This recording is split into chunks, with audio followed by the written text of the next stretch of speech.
up the series, the Twins look to bounce back with a better showing this time around. It's game 2 with the Tigers inside beautiful Target Field this evening.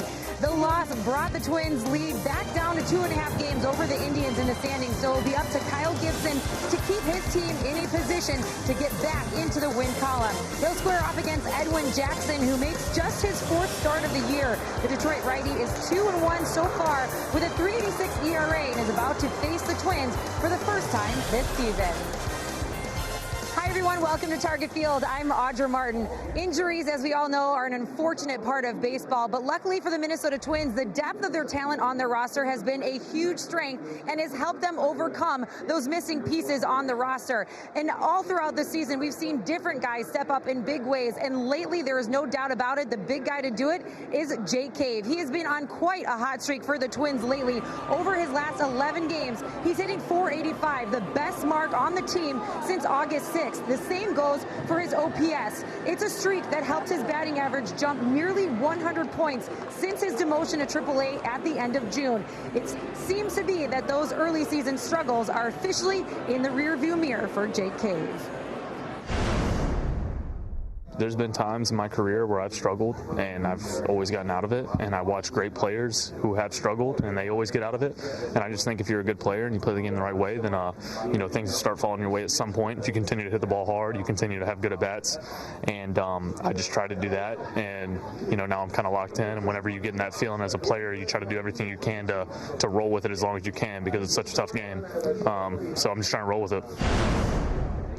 Last night in particular was a very impressive game all around for Jake Cave. Not only was it his first multi-home run game of his career, but he also had a couple nice grabs defensively as well, and because of that, he will be once again manning left field here tonight for the Twins and batting 8th in the lineup. Now, speaking of multi-home run performances, Miguel Sano had one as well, with a couple of Sano doubters to be exact. Jake Kramer and Roy Smalley have more on his hot streak, and it's all coming your way next.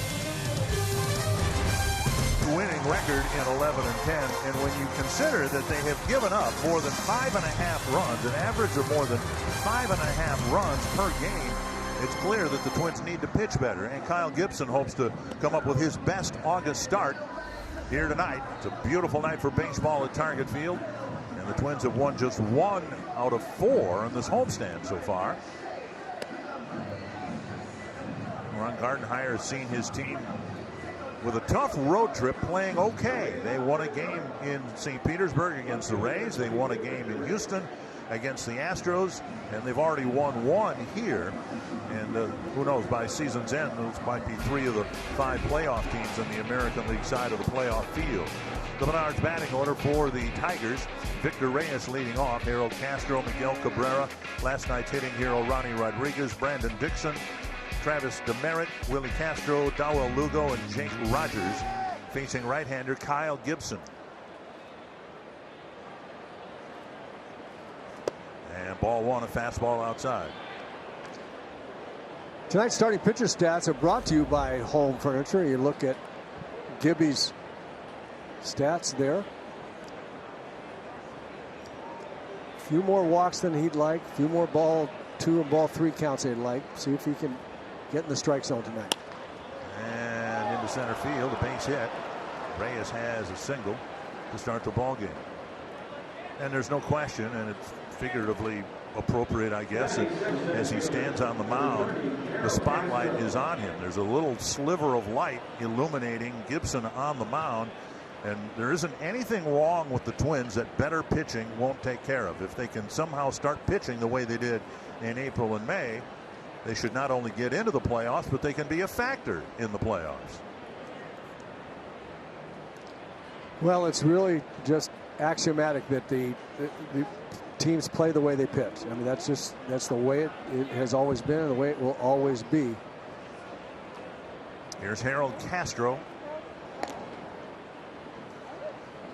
Gibson in his last start gave up 5 earned runs in 6 2/3 innings. It was a decent outing, except for the 3-run home run he served up to Jose Abreu in the 3rd inning of that game.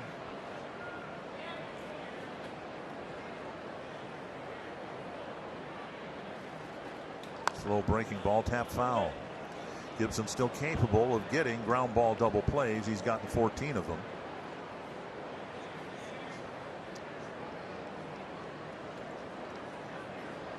A little bit different phenomenon with the players' jerseys. Twins, the home team, wearing all white. Of course, a pitcher cannot wear a white cap. Go to first, back safely. So everybody else on the field is wearing a white cap, and the pitcher Gibson and any subsequent pitchers, they have to wear black caps. Last night, Twins wore their standard blue TC caps. One strike to Castro. And a changeup gets a swing and a miss.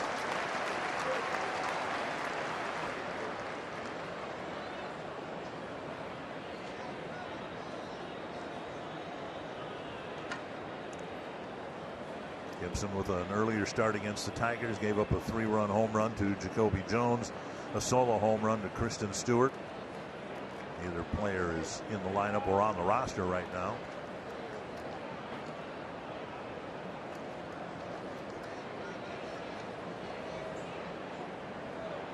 Reyes 1 steal and 2 tries. Gibson paying close attention to him.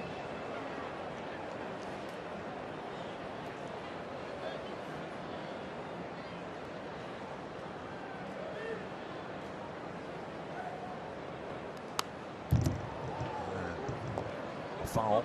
Still 2 strikes.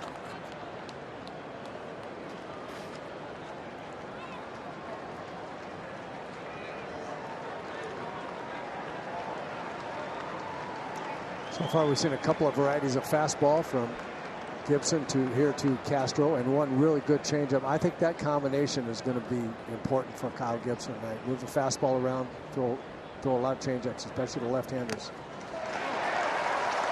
And a swing and a miss, a strikeout. One away now, Miguel Cabrera. And in that vein, tonight's Pizza Ranch for the win. Find command of the fastball, Kyle. That is always going to be the issue. When he's good, he's really good. When he's on the plate, when he's throwing the ball on either corner to both right-handers and left-handers with his fastball, he pitches very, very well. When he's not doing that, when he's missing and having to pitch 2-0 and 3-1 a lot, pitching from behind, that's when it goes awry. So fastball command so important for every pitcher, but especially Kyle. Anthony's a strike.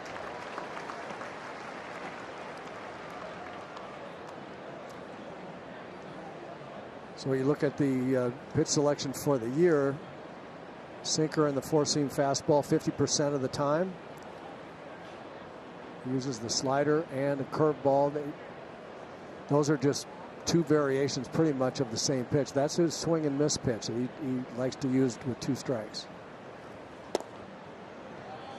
Another 2-seamer down and in.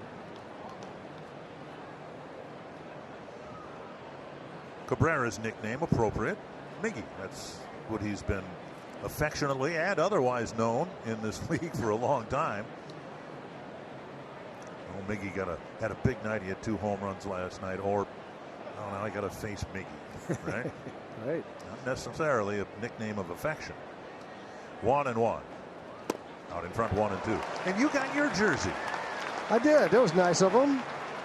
Really nice to include me in here as us former players. And those Dan Gladden, look in the booth next to me. Dan Gladden's wearing his. His is already dirty, but only because he spilled mustard on it. 1-2 to Cabrera. He had a lot of nicknames. I don't know what's on his back.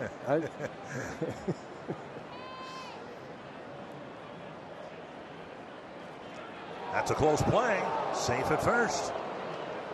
The Twins paying a lot of attention to Reyes. Teams have stolen a little more liberally against Gibson. 8 tries, which is high, and 5 successful. Usually by the end of the year, just 2 or 3 attempts against Gibson.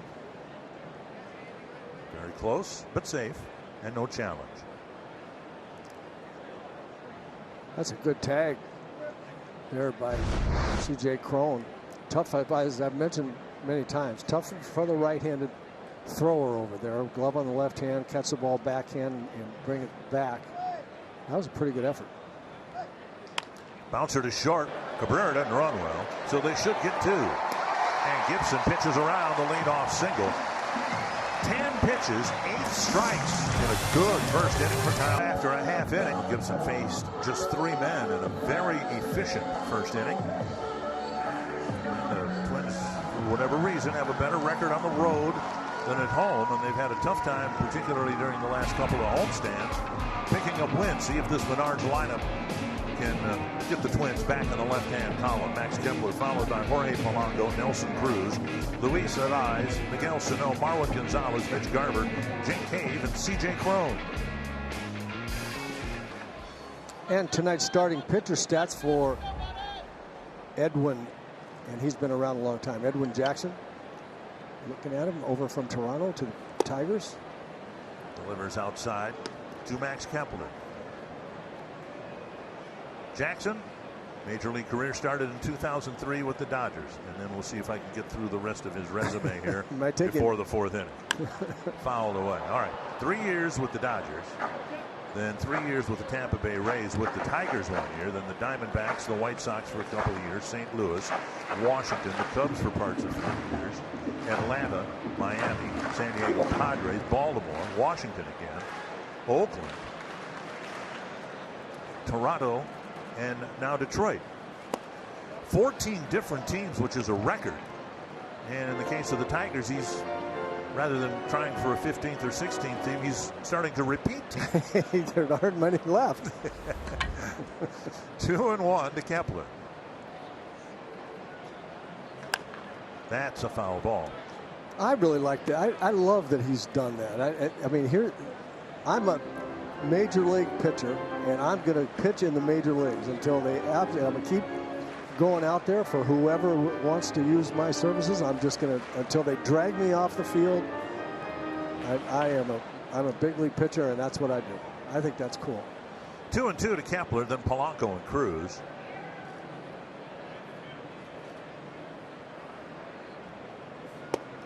Three and 2. I've never understood the argument that because, say, Tommy John or Jim Cott pitched for so long and accumulated such great numbers, that somehow that should be held against them for, among other things, Hall of Fame consideration. I've never understood that.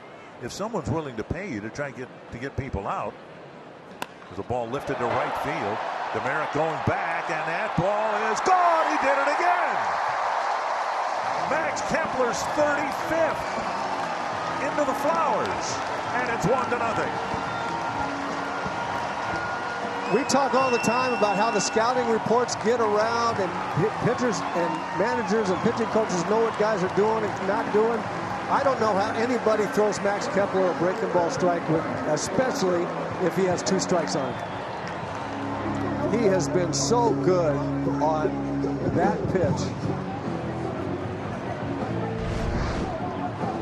Here it is right here, 2-strike count, a little cookie breaking ball of some kind, a little slider that just kind of spins right in the middle, and that's not what Edwin Jackson had in mind for what that movement on the pitch should be, but still, with 2 strikes, Max has just been so good at taking a long time to see the ball, and a breaking ball strike fits right into that plan. Only one guy's hit more home runs in the American League than Max Kepler, and his name is Mike Trout. Polanco takes outside, and it's 2-0.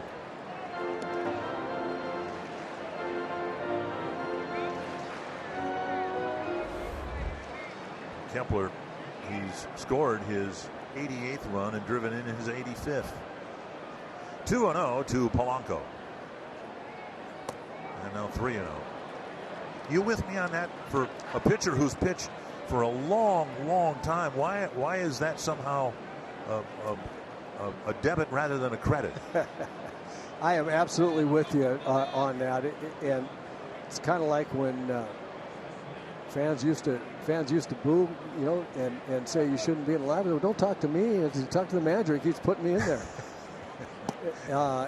And that's the way I feel about, you know, guys like that pitch a long time. I mean, he's not holding a gun to anybody's head. They say, hey, come pitch for us. They keep offering him a place to pitch, and he accepts, and I am absolutely with you on that. 3-1 to Polanco. There's ball 4. That'll bring up Nelson Cruz. Northland Ford defense for Detroit. Across the outfield, it's Victor Reyes, Harold Castro, and Travis Demeritte. The infield, Dawel Lugo. Willie Castro making his major league debut. Ronnie Rodriguez at second, Brandon Dixon, and Jake Rogers. Cruz started the scoring last night with a first inning double, then went hitless the rest of the way.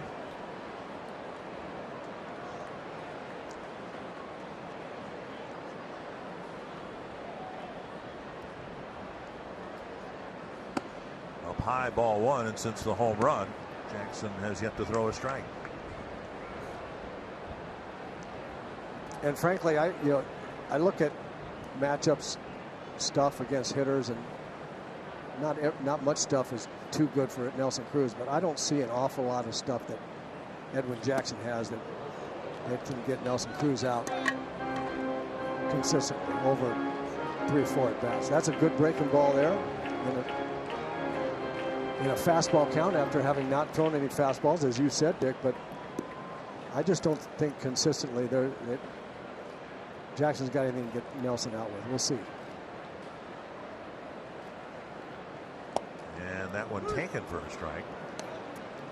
1-2. Cruz had a big thrill, blew the horn before kickoff over at the Viking game today.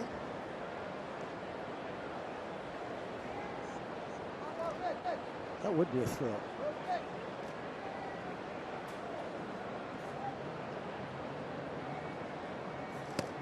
That gets away. And Polanco will go to second. That's a second ball that's bounced out of Rogers' glove. Pitch is up and he hasn't caught them. Should be a pass ball on the catcher.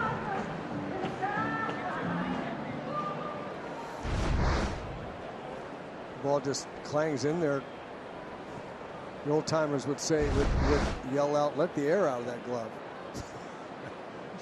Something like that happened. So Edwin Jackson, we've already identified him as an old timer. That's what he'd be saying right now. He's going to be saying something a little different. 2-2. One hop, skipping to Castro, gets his first chance. Perfect throw across the diamond. Sounded like he may have cracked Cruz's bat one away, and now Arraez hitting in the cleanup spot. All right, you said last night you like Arraez. I really like Carew. Yeah. You like the Arraez hitting where he was hitting last night. How about in the cleanup spot? It's very, very similar. You want somebody. This is the perfect situation that I was talking about. Somebody hitting behind Nelson Cruz here that's going to give you a really tough at bat. If Cruz doesn't get the runner in, or if he hits a double himself, you want someone coming up right behind him that's going to give you a real tough at bat. There for a strike. Arraez hit 2 line drives last night, 1 for a hit, but he also struck out twice, which of course is a rarity for him. There's long been a theory about lineups in the major leagues where your best hitter hits third, your big home run hitter hits fourth, and then you have to have a really good hitter hit fifth to protect the cleanup hitter. Exactly right, and to pick up all the runners are going to be out there that the cleanup hitter doesn't, that the third and fourth hitter doesn't, they don't get. And that's kind of the idea here with Arraez hitting, in this case, fourth with no Eddie Rosario, or hitting fifth. I think he'd be a nice little fifth hitter. And a strike taken, 1-2.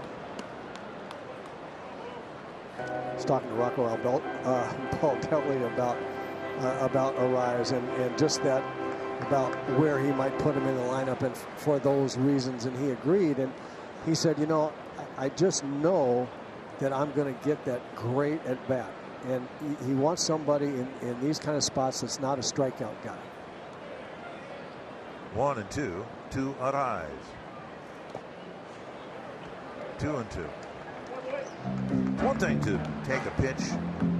It's another to take it with 2 strikes. And this guy does a really good job of that. expect a 22-year-old rookie to maybe swing to at that chase. breaking. Yeah, I couldn't agree with you more. And one of the things that is extra special about Arraez is, I mean, we've talked about how well he knows the strike zone, but he doesn't elevate his anxiety with 2 strikes and start, which causes you to swing at bad balls. To left and hit right at the left fielder Reyes. Another line drive for an out. 2 down. There've been a lot of those. A lot of line drives right at the left fielder.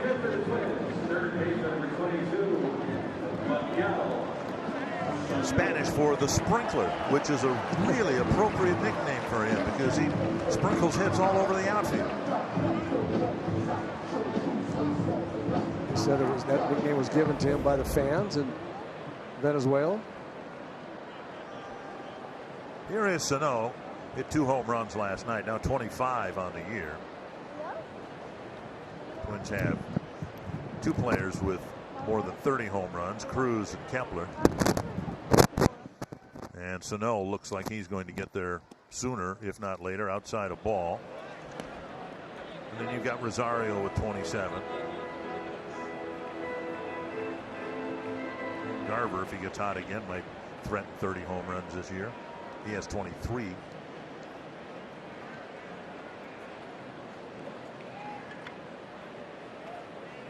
He's done so much with his stance and his swing, and now with the production there from back here, he's got a very erect stance like Frank Thomas used to have. Remember, Frank was 6'5", similar in size to Sano, I guess, but he stood straight up, and the strike zone should have been huge for Frank, but it never was. But doesn't he look a little bit like Frank Thomas standing there? He does. A high pop-up to left field. Reyes coming in and makes the catch to end the inning. Kepler starts the bottom of the first with a home run, and the Twins again. It's 1-0 lead here at Target Field, and we have some scoop from the clubhouse. The Twins started the afternoon making another roster move regarding the bullpen, a move that sends Ryan Harper down to AAA and brings Cody Stashak back up to the big leagues. Rocco said that was another really tough conversation. Ryan Harper's been so great, such a team-first guy for this team, but he says right now, they just need a fresh arm in the bullpen, and he thinks that breather could also really benefit Ryan Harper as well. And we are officially one step closer to the return of Byron Buxton. He left for Cedar Rapids this afternoon for a rehab assignment. The plan is for him to DH tomorrow. He'll play in the field the following day. Rocco Baldelli says it is possible that he could join this team on the upcoming road trip. Guys, good news for Byron Buxton. Yeah, and of course he kind of rose to prominence in Cedar Rapids a few years ago in the Twins minor league system, and about a 4.5-hour drive down there. I know that because that's where my career got started. Just take the Avenue of the Saints all the way down through Cedar Falls, Waterloo, go through around Mason City, and end up in Cedar Rapids. 2-1 to Ronnie Rodriguez. And a base hit through the shift. And another leadoff single for the Tigers.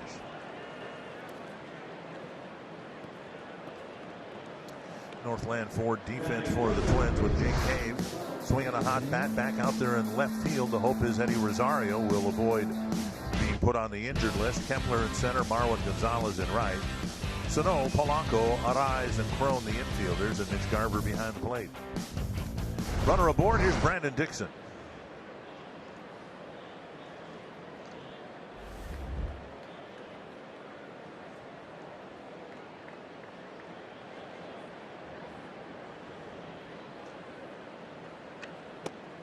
And strike one. 15 pitches, 11 strikes for Gibson. I always like to keep track of that, but I think it's more important in the Gibson starts for some reason. It just seems like you can look at the number, the strike percentage, and pretty much dictate, having not watched the game, how the game's going for Kyle. Well, that's true. As I mentioned earlier, I mean, fastball command especially important for all pitchers, but especially for Kyle Gibson. And when he has that, if you looked at number of fastball strikes, you can come to the same conclusion. Half swing. No swing, says Dan Bellino.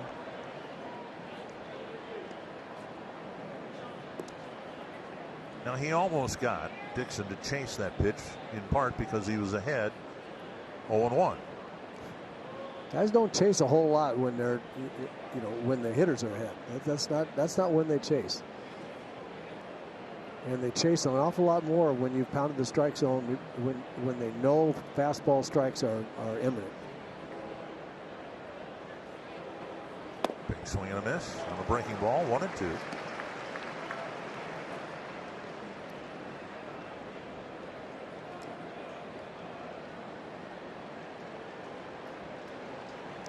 When guys aren't throwing strikes with their fastball, hitters go up there from the first ball pitch, hitting like it's 3-1, and because they are comfortable that they're going to still stay ahead in the count because the pitcher's not throwing the ball over. So if these guys go up there hitting like it's, if you're not throwing strikes with your fastball, hitters are hitting from the first pitch. They're hitting like it's 3-1. Now you throw another ball. Now it just gets. It's like 3-0. It's a green light on fastballs all day long because they can narrow down to the fastball to exactly where they want it in the zone. And a fastball for a swing and a miss. Strike 3, 2 down, or 1 down, second strikeout for Gibson. Both swinging strikeouts. And now DeMeritt. Not a whole lot of trickery here. He's got a fastball that two-seamer there, pretty much middle, and then sunk below the bat.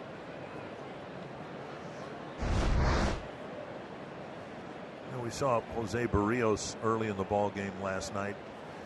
He's still working on, although I think it's fair to say he all but scrapped the two-seam fastball towards the middle innings of his outing last night. Dribbled foul.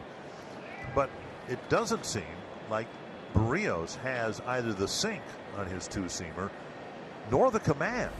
I mean, Gibson that's how he got to the big leagues, using the two-seam fastball, and he's got much better command of it than Barrios does. Right. And because, Kyle, that was his deal. I mean, the sinker was his deal. He would have more command. I mean, Jose's trying to come up with a ball that sinks a bit. Barrios came up when he's throwing 95 miles an hour. He had some life, up and it would come up and into right-handers, and the ball would run a lot.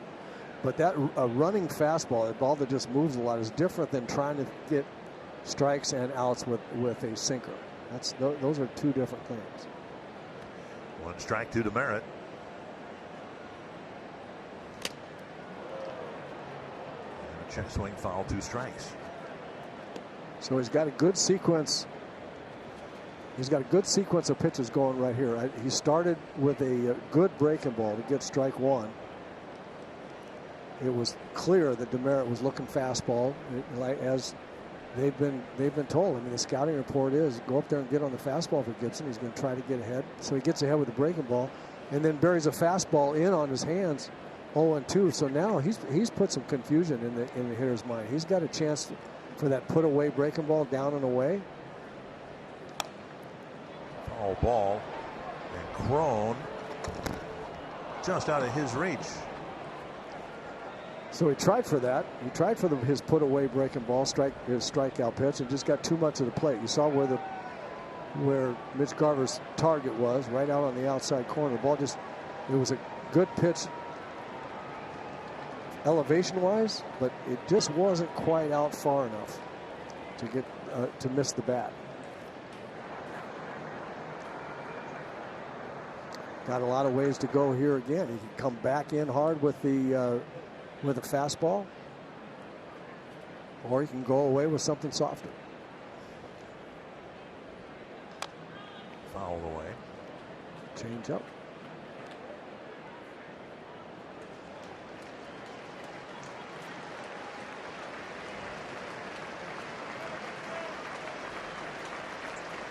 Good crowd here again at Target Field. It's just the Twins haven't rewarded their fans with wins as often as they would like. He's disappointed an awful lot of home fans on the road this year. That's true. They just haven't thrilled their home fans quite as much. Missing inside. That's a good pitch there. I really like that with a 2-strike count. Go back in there, make him think. Now this is 2 pitches on this at bat. He's come right in there, and that gets in a hitter's mind. He said, man, if he's going to pitch it in there, I got it. Especially with the ball moving like that, I got to be quick. Then it opens up the outside. A base hit to center field. Rodriguez will round second and hold up there. Merritt gets a base hit. 3 singles for the Tigers here in their first 6 at bats. That'll bring up Willie Castro in his first major league at bat.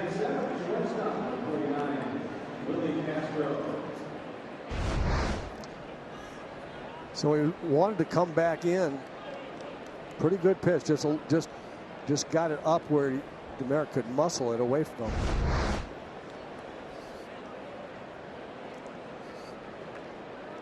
Castro, a switch hitter, is called up with Nico Goodrum going on the injured list. Castro coming over to the Tigers from the Indians for Leonis Martin, who's no longer with the Indians. He was released earlier this year.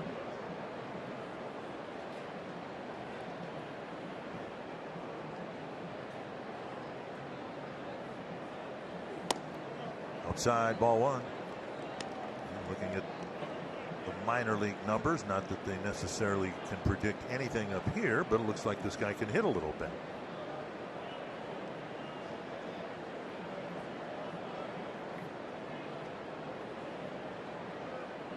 One and 0.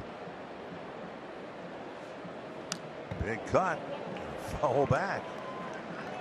He got a juicy fastball and he fouled it straight back. 1-1. Castro just turned 22 years of age back in April of this year. And the Tigers have put the Major League Baseball on notice. The Tigers have lots of jobs available, including shortstop. Slow breaking ball taken for a ball with Castro backing out of the box. So the center fielder's name is Castro. The shortstop's name is Castro. And the Twins' backup catcher tonight is Jason Castro.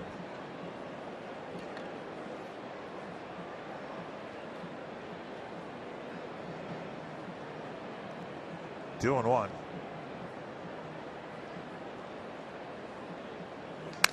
Snapped his bat, and Gibson catches it. A soft line drive and turns it into another double play. A ground ball double play ends the first, and a line drive double play ends the second.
3 harmless singles for the Tigers so far against Kyle Gibson.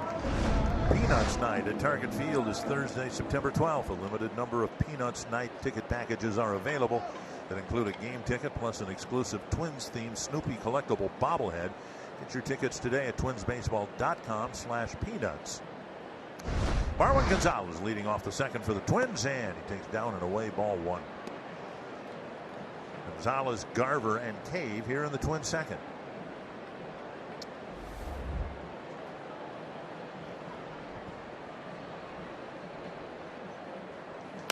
Big pop-up straight up in the air. And third baseman Lugo calls off the catcher Rogers, 1 away.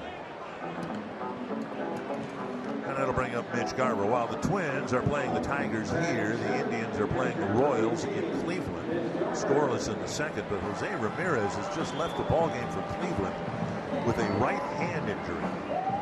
And it looks very similar by description to what happened to Nelson Cruz against the Indians when he swung through a Mike Clevenger pitch and injured his wrist.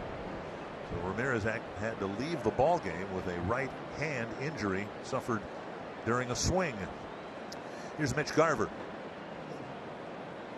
Down and away, ball 1.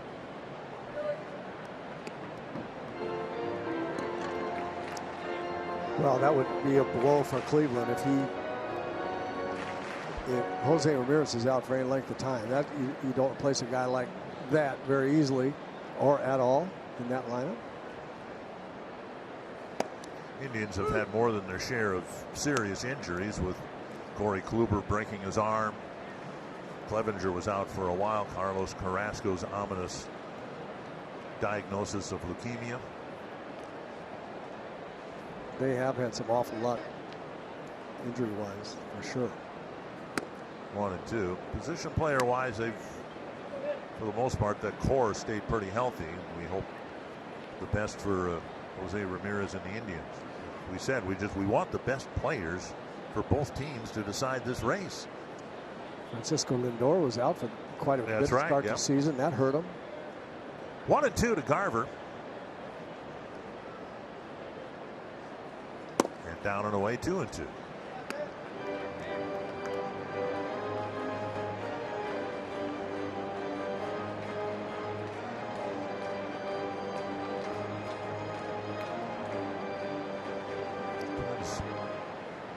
Took a 3-0 lead early, scoring in 3 different innings, but ultimately lost the ball game. Garver swings and misses on that cutter. 2 down.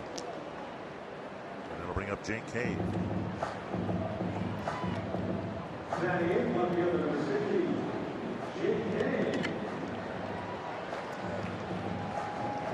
Well, Edwin Jackson actually is doing exactly what we've been talking about here, throwing fastball strikes. His fastball moves into right. He can make it move into right-hand hitters, and that sets up that little slider going the other direction.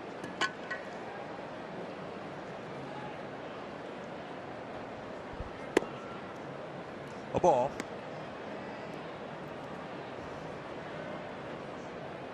Talking to our buddy Jack Morris, who's in the booth next to us, doing the color for the Tigers, and he said Jackson throwing the ball right down there, 94 with movement, down in the strike zone. Been very good throwing the ball down in the zone.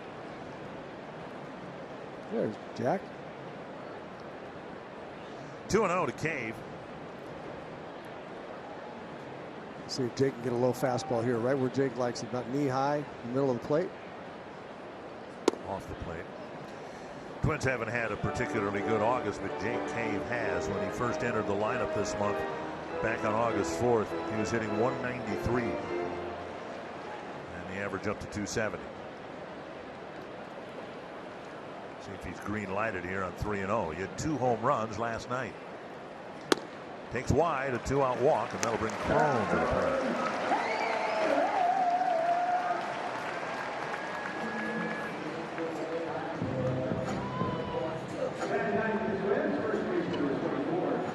Hitting 9th by default. We've seen him hit in the middle of this Twins lineup. Twins bench tonight: Adrianza, Castro, Rosario, who probably won't be used, and Scope.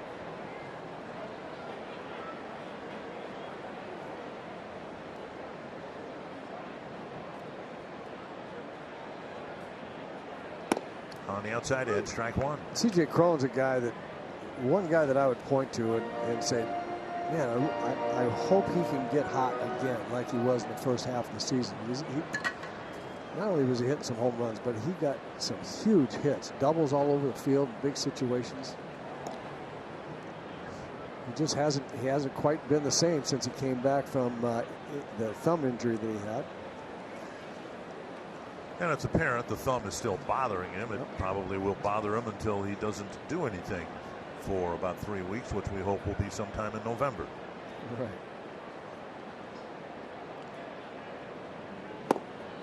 Missing the outside edge. It's 1-1. Hit 30 home runs last year. Looked like he was going to eclipse that this year until the thumb and other factors have limited his playing time a little bit.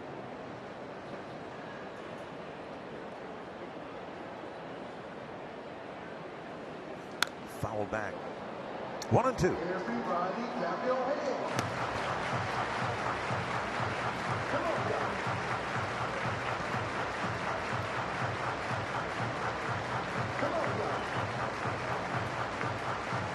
375 at bats, 41 extra base hits, 20 home runs, and 21 doubles.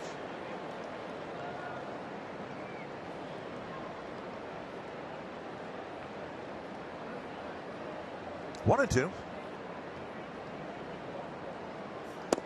And now 2-2. And for a home run hitter and a guy, slugging percentage type of guy that you're describing, he's pretty good with 2 strikes. Has been. And again, it turned around a little bit with the thumb injury. But I was very impressed with the at-bats that he took in the first half of the season.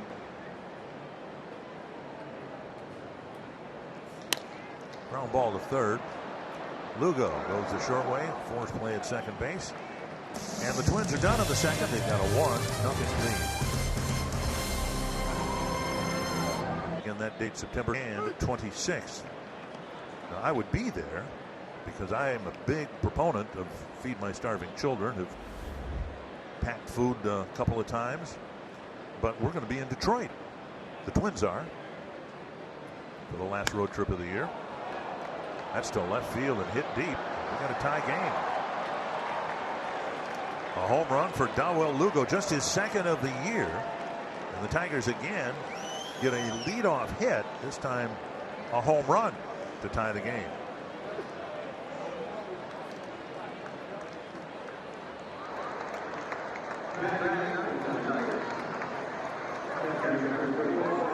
Gibson got ahead with a fastball and then flipped the curveball in there. You see it right here. Trying to throw it out on the outside corner, and Lugo just went down and extended on that ball. Ball was 6 inches low out of the strike zone, and he lifted it up. Here's Jake Rogers.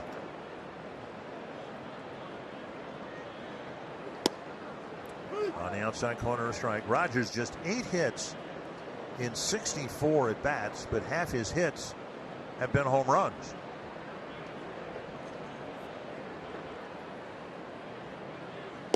One and one. Just watching as Rogers was hitting last night, and you kind of see he just kind of spins. It just looks like he's trying to hit everything to left field. Just spin and lift. Inside, and that clipped him, and number 9 hitter will walk to first. Talking with Ron Gardenhire yesterday, he said, yeah, he's got some holes in his swing that he needs to close up. When you sit back and spin and lift, you're going to have some holes. There's Victor Reyes. He started the ball game with a single and ended up being doubled up. Gibson, first time through the order, has only retired 4 batters, giving up 4 hits, and now the hit batter. 2 double plays, 1 on the ground, 1 a soft line drive back to the mound.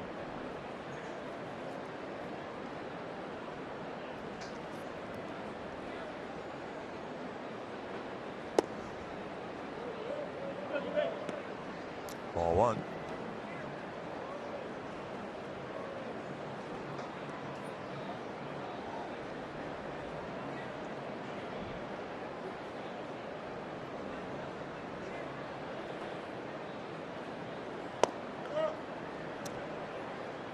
And now 2-0.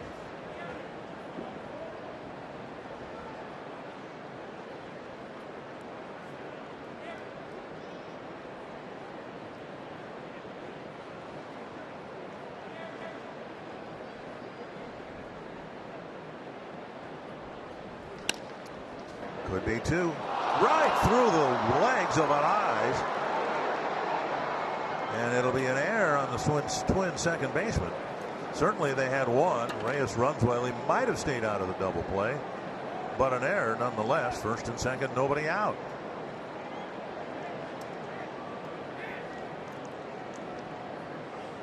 Rise committing his 5th error in his 63rd game. Kind of plays this into an in-between hop. He didn't get to a point where the ball was going to be an easy hop to field. The ball gets a little close to him.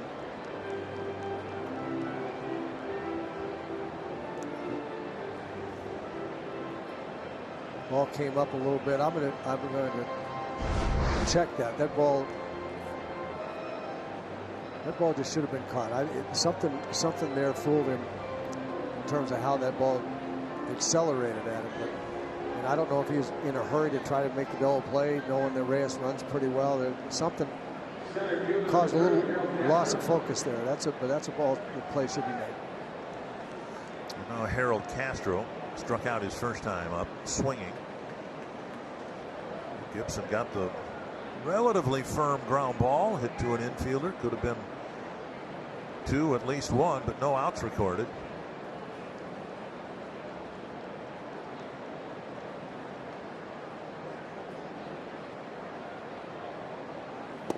And missing down and away, ball 1.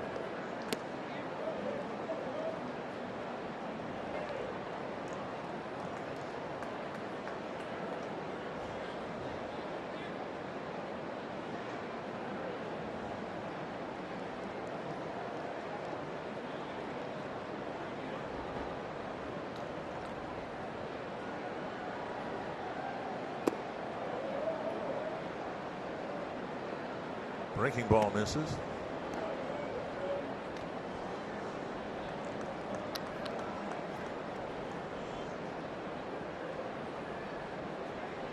Lugo hit a home run to start this inning on a pitch that was down and out of the strike zone, but then the hit batter, now the error.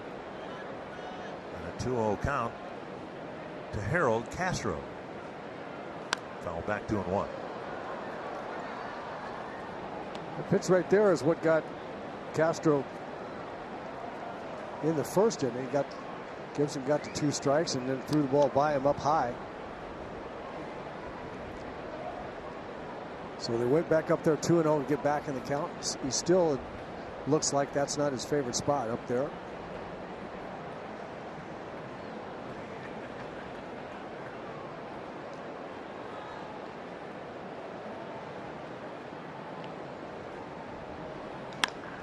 Now a roller through the right side, a base hit. Rogers is going to be held, and they're loaded up now with nobody out. Another ground ball, but perfect aim by Castro, and they're loaded up for Miguel Cabrera.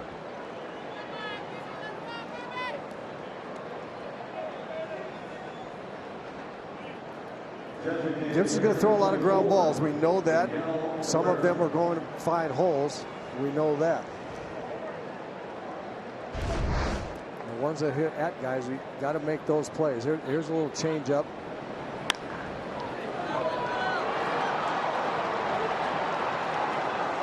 So a predicament now with Cabrera, who bounced into a double play his first time up. Middle infielders back, corner infielders in. Cabrera sounded like he broke his bat, bounced into a 6-4-3 double play.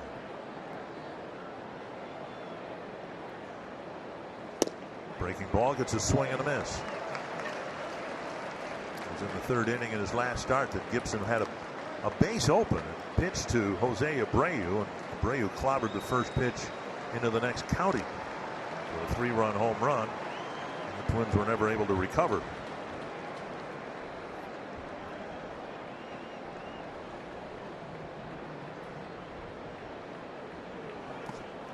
Nice job by Garver smothering that pitch in the left-handed batter's box. First time up, Gibson buried the ball in on Cabrera, as Dick is mentioning. He got the broken bat double play, 6-4-3. Cabrera's got that in his mind. That's why he was way out in front of the slider. See if he doesn't go back in there. Remind Cabrera he might come back in. Inside to get a swing and a miss. It's a great way to pitch Cabrera because he doesn't sell out on fastballs in too much. He's got an inside out swing. He waits a long time, tries to hit the ball back over the plate, and so he's vulnerable in there, as are most good hitters. But that gives the slider a chance now to remind him inside and then go back away. Good try there. Really good try. A good hitter laid off a good pitch. And Garver again with the block, 2-2.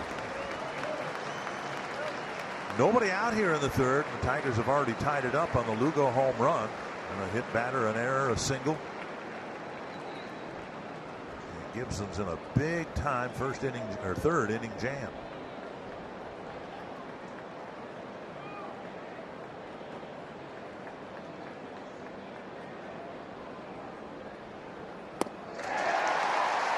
A big strikeout. How big remains to be seen. 1 away. Well, you can't pitch Miguel Cabrera too much better than the way Gibson just pitched him. That was very, very nice. Fastballs in, breaking balls away. Put that fastball in his mind, and he's going to come in under his hands and then make some real good pitches with the breaking ball away. That's really good. Ronnie Rodriguez hit the game-turning grand slam in the ball game last night, and he comes up here in the third with the bases loaded. He singled in the second.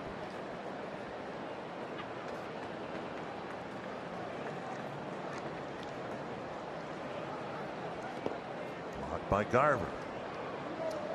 Rodriguez has grounded into 4 double plays and just under 200 at bats.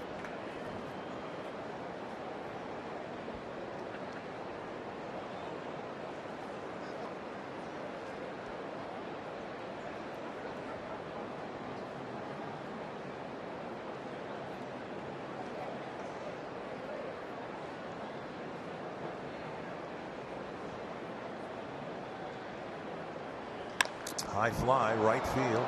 Going back is Gonzalez. On the warning track. Out number 2. Front 2 runners will move up. It's 2-1 Detroit. So a deep fly ball for out number 2. But Rogers is able to score from third on the sacrifice fly.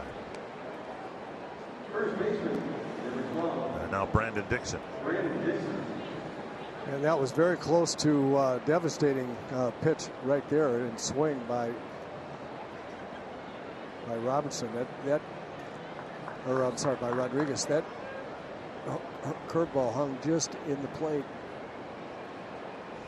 on the plate, just long enough. It looked like Rodriguez had a pretty good swing at it. Drove it a long way to right field. Fortunately, it stayed in the park. First and third, 2 down, and Dixon, who struck out swinging his first time up. Sinking fastball. That's his best pitch tonight, isn't it? Yep. He's throwing it very well from a command standpoint when he wants to go in. This is go from strike to ball. That's why when you can do that with a sinker, sinker's a great pitch. Sinker's best spot is not a strike. And he's throwing it very well in there.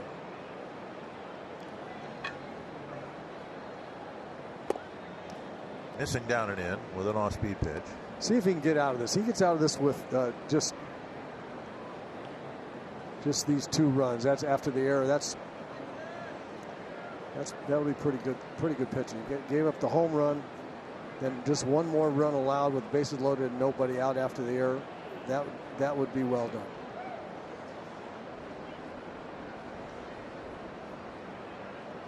Half swing, but the home plate umpire, Trip Gibson, said he went.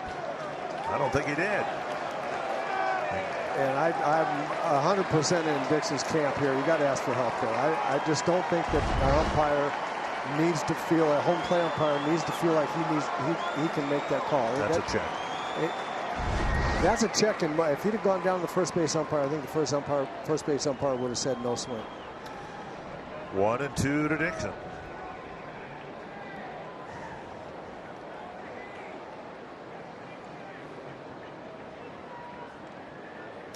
Runner at first goes, and he'll advance without a throw. Breaking ball in the dirt.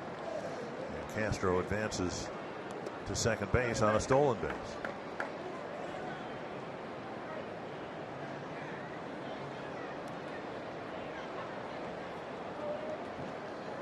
Two and two to Dixon.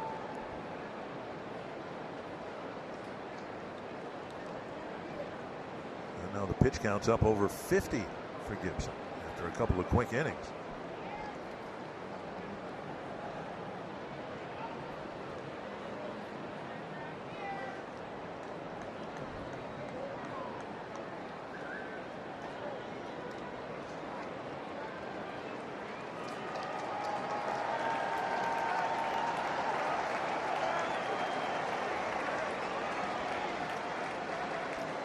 Two and two to the Tiger first baseman.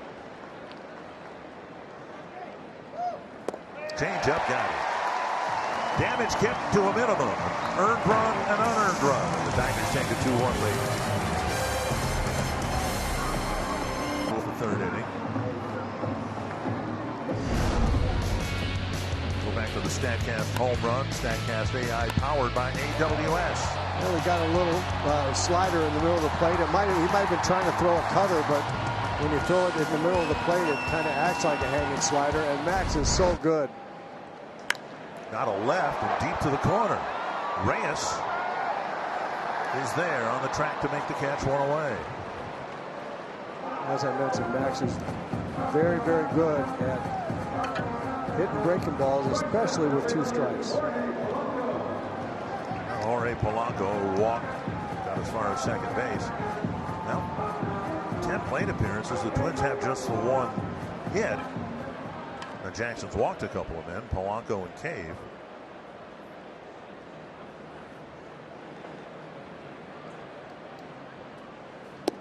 And that drifts outside. 3 prior starts for the Tigers. 5 innings, 4 earned runs against the Astros, and a couple of wins, 1 against Seattle and 1 against the Royals. So he's done okay since the Tigers picked him up from Toronto.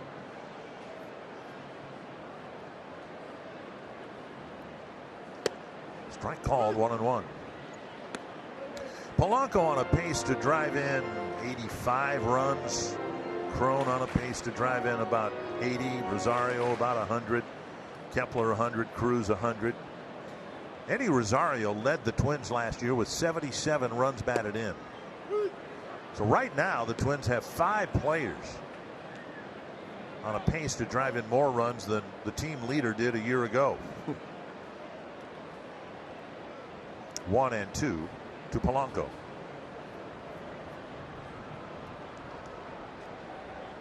And he waves at one just off the plate, 2 down, and now Edwin Jackson on a bit of a roll here. We'll bring up Nelson Cruz.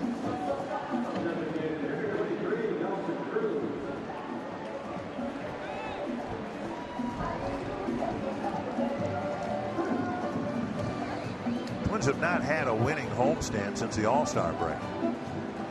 They had that long 9-gamer and went 3-6 against the Mets, the A's, and the Yankees. And then another 3-team homestand where they went 5-6 against the Royals, Braves, and Indians. And now this one's gotten off to a 1-3 start.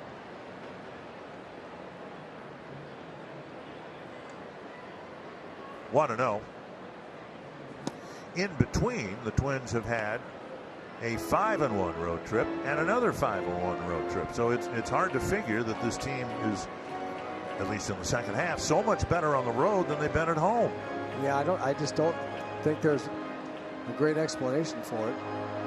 Sometimes you have years and ball clubs they just play better on the road. It doesn't happen very often. Taken low, 2-1. Next road trip is a 3-city affair, 10 games, the White Sox, the Tigers, and the Red Sox.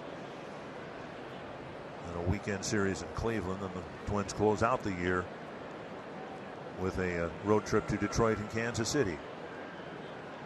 2-1. Another breaking ball gets another swing and miss. And Cruz has been pitched quite cautiously, as you might imagine, with a lot of these. Yeah, he's thrown 3 great breaking balls right there to Nelson Cruz in 2 at-bats. And he hooks that one for ball 3.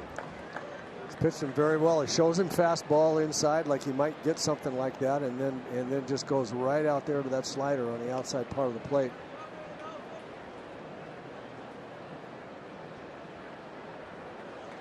Full count with Arraez on deck.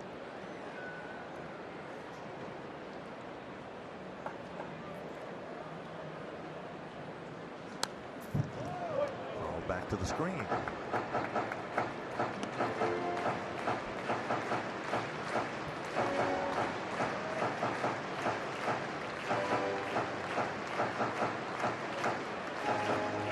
Told you about Jose Ramirez. Since Cruz has come back from the injured list, we haven't seen him wince once with a swing and a miss. Disappointed in that swing and a miss. Now Jackson has settled into a groove. He hasn't given up a hit since Kepler's leadoff home run. Window Concepts will get us caught up. A couple of home runs. Kepler's to start the Twins bottom of the first inning, just over the limestone into the flowers. And for Kepler's 35th. And then Dawel Lugo hit a pitch down out of the strike zone and lifted into the seats in left. The Tigers added an unearned run. Gibson did a nice job not giving up a huge inning in the third, and now he'll pitch to Demerit, Castro, and Lugo in the Tiger fourth, hoping to get the leadoff batter. He's given up a leadoff single twice and a leadoff home run. Ball 1. Demerit singled his first time up. Tigers had a threat first and second, 1 down, and then Castro softly lined into a double play over the inside corner.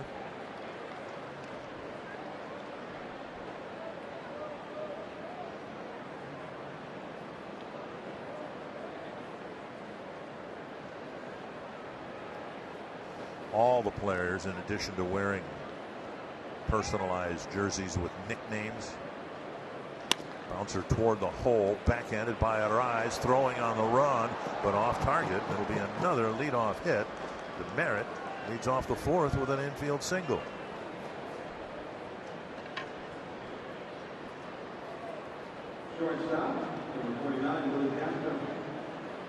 Hit it right into a seam in the shift there.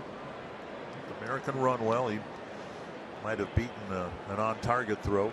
Oh, I think so. Yeah, he gets down the line, but you see, Polanco can't get to it, and at that point, I don't think there's much any chance that Luis Arraez could have thrown him out from where he was. Looked like he wasn't able to really get his legs under his throw. Just kind of heaved it over there. Here's Castro. Strike 1 on the outside corner. He had a soft line drive within Gibson's range. He caught it, flipped to first for a double play.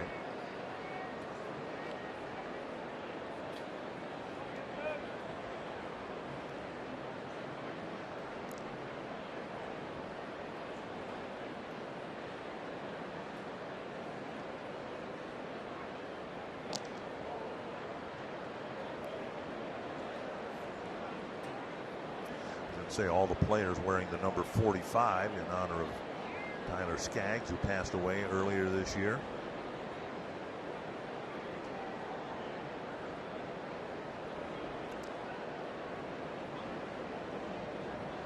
One strike to Willie Castro, and now a ball.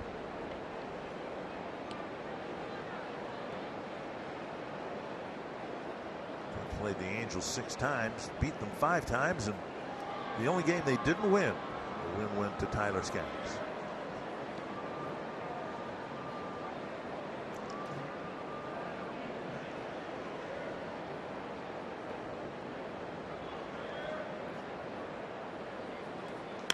lifted behind the third base bag, and Sano has a long run and can't get there. One step shy of making a nice catch.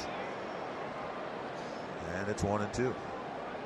Cleveland's opened up a 4-0 lead over Kansas City. The Twins fans would be well advised not to expect the Royals to help the Twins out this weekend. Clevenger tonight, Bieber tomorrow going for Cleveland. So it should be heavy favorites tonight and tomorrow.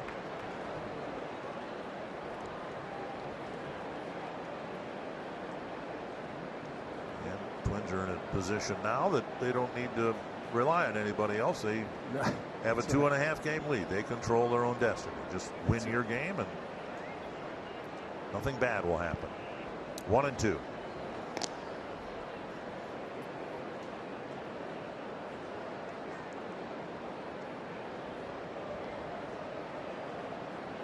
After that great 4-game series that they had down in Texas, good road trip, 5-1 as you mentioned. In the last road trip, they've hit a little lull here in the homestand. That's kind of funny, but they're not swinging the bats as well. They're not pitching as well. Defense not quite as sharp. And a call, third strike. And Castro's called out 1-1.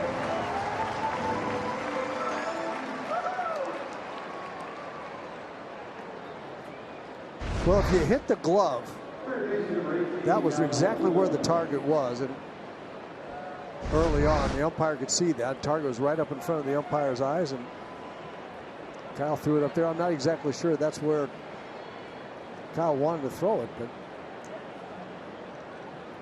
the umpire's staring right at it, and an early target up there by Garver, I think, might have helped the cause. Lugo golfed a home run on a breaking ball his first time up. Gibson hits the outside edge. Strike one.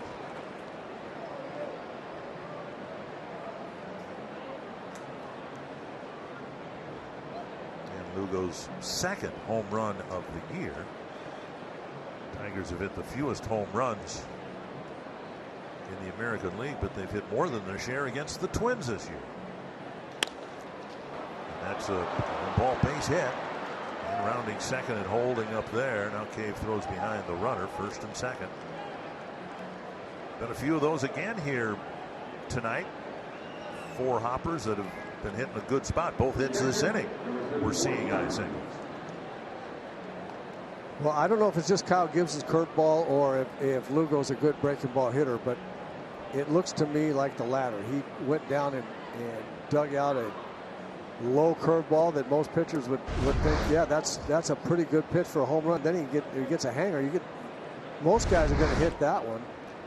But again, I go through the lineup and think about how the Tigers have been pitched in a game and a half here. Reyes has not been pitched in. Rodriguez has not been pitched in. Demerit has not been. Castro has not been. Lugo has not been. We don't know if they can handle good fastballs in under the hands. We have no idea. Fastball over the inside edge. The only one who was pitched in last night was Miguel Cabrera, and then Barrios left a breaking ball down and away, and Cabrera lined it to center. And Kyle did a great job of pitching Cabrera in enough times to get him off of the breaking ball and strike him out on that breaking ball. But that's kind of the sequence that you need to do against a lot of guys. Up tapped foul, and it's 0-2 to Jake Rogers, who's hit by a pitch. He eventually scored back in the third inning.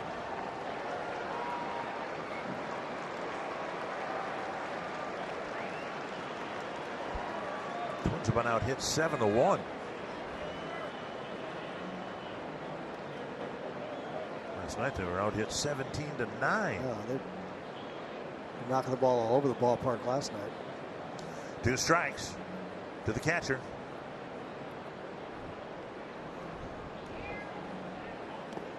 Another changeup taken in the dirt. 1-2.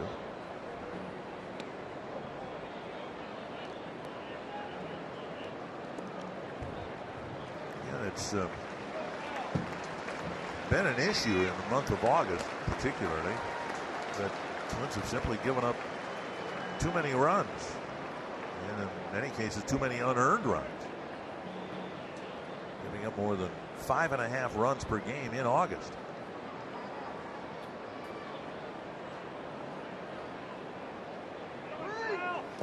Two and two as Rogers takes another breaking ball.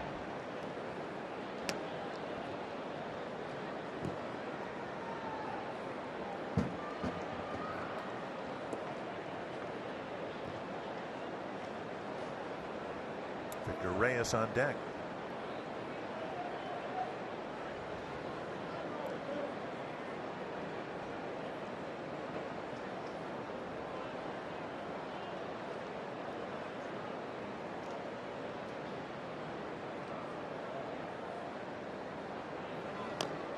Another off-speed pitch tapped foul.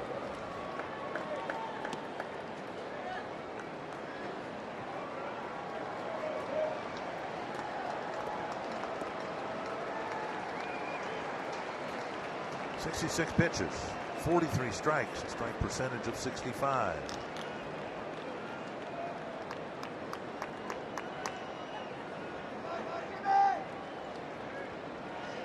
He's got the good sinker down and into right-handers. He needs a ground ball. See if he can go back in there. He tried to, just couldn't get it on a trajectory where the hitter would offer at it. But I think that's a good idea. I've kind of been expecting him, especially against Rogers here. Pull hitter, guy that wants to open up and pull, be vulnerable to the sinker down and in. Some speed on the bases, at least at second to Merritt. The lead runner, 3-2 to Rogers. See if the runners go here with one down. First 3-ball count for Gibson.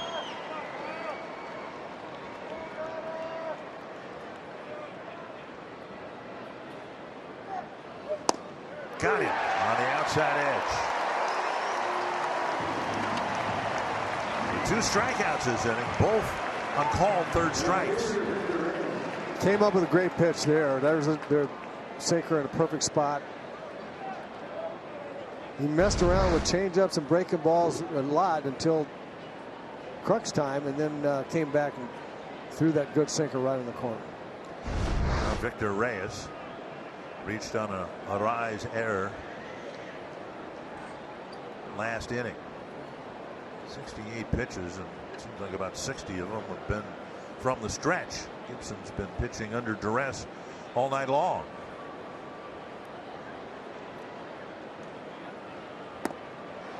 Change up and a swing and a miss.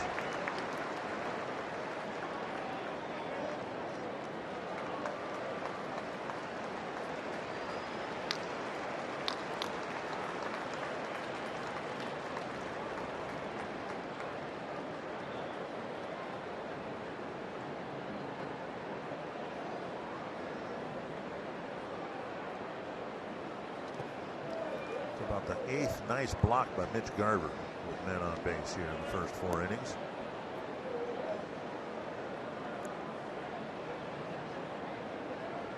Mitch has gotten a lot better defensively behind the plate. He's worked at it very hard. Blocking skills have been very much improved, and he's receiving the ball better all the time too.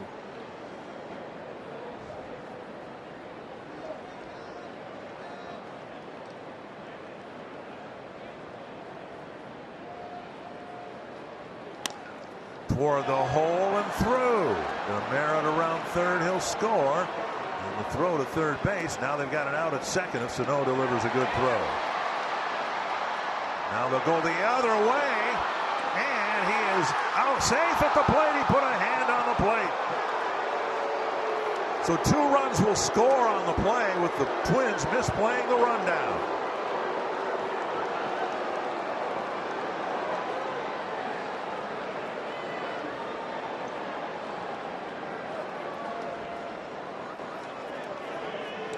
It's a 4-1 ball game. Just a miscalculation there by Jorge Polanco. And threw behind the runner. The runner was far enough. It just took too long. See right here, they're telling him to throw home now, but he doesn't. He throws back behind. Sano makes a real good exchange and throw to try to make up the time, but just couldn't quite get there.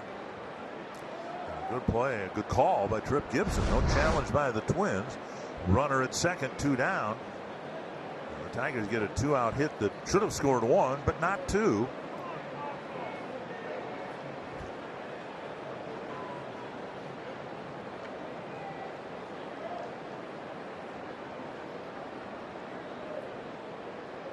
Second run scoring on a fielder's choice. 1 run batted in for Reyes.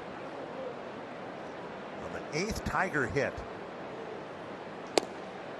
And again, the home run obviously was hit well. And a couple of the singles have been hit sharply, but it's been one ground ball single after another. All 3 singles here this inning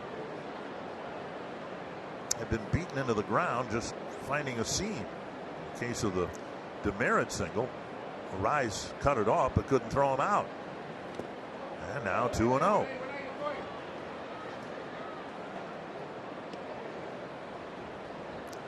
Well, he threw Reyes 2 changeups in a row, and Reyes pulled that second one through the hole.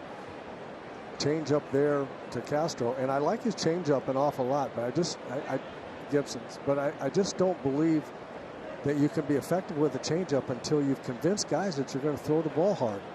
Throw the fastball for strikes enough, and he's throwing a lot of breaking off-speed stuff. Curveballs and changeups.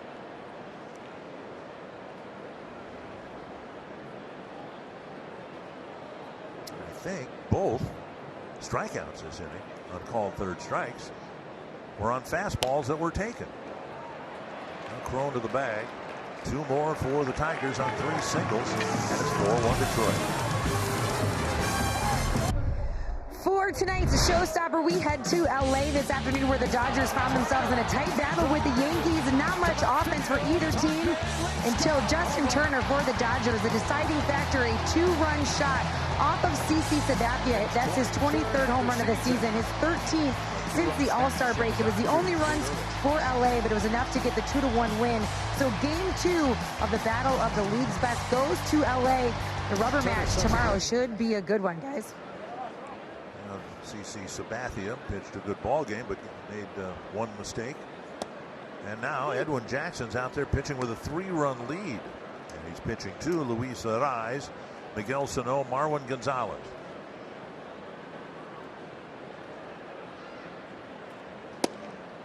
And now strike 2 to Arraez, who lined out to left field his first time up.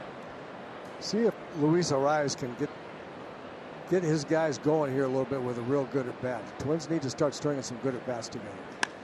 That's loop to left, and making the catch again is Reyes, 1 away. And that'll bring up Sano. Let's go back to Audra Martin.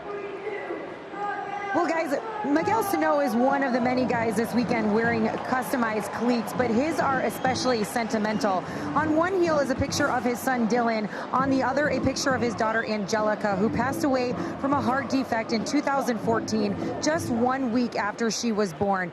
He has a tattoo for Angelica on her forearm, so he can always look down and think of her, but he says, "This is so different. Now everyone can see my beautiful guardian angel." Those cleats were also a surprise for his wife. She did not know that he was getting those done. She had not seen them before the game yesterday, so when I spoke with him before the game, he told me he was looking forward to hitting a home run for both of his beautiful girls, and how fitting that his first at-bat yesterday, he smashed a huge home run, followed it up with another one. A very special moment for Miguel Sano to cross the plate with a picture of his daughter right there with him, guys. Yeah, pretty special, and I like the personalized spikes idea a whole lot better than the jersey, which is obviously more visible. Because players spend a lot of time and thought in doing what Miguel has done. Edwin Jackson has his kids honored on his spikes as well, and that to me is much more significant than the white and black jerseys. That's just my opinion. 3-1. At least, you know, with the black jerseys, you can see the name and numbers, and it's very difficult on the white jerseys to do that. There's Jackson on the mound with very personalized spikes. Those are cool. I like that idea. If you're going to do players weekend like that. I'm with you. I like the spikes better than anything else. And now strike 2 to Sano.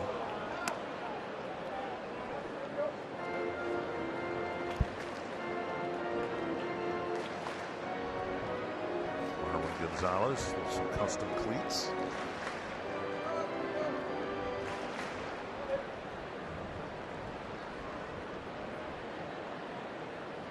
Three and 2 to Sano.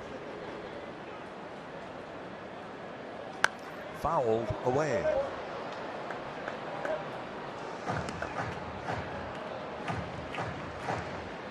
Spent most of the night last night thinking, well, I'm watching Star Wars and the Twins batters are going up there as a stormtrooper with the white helmet.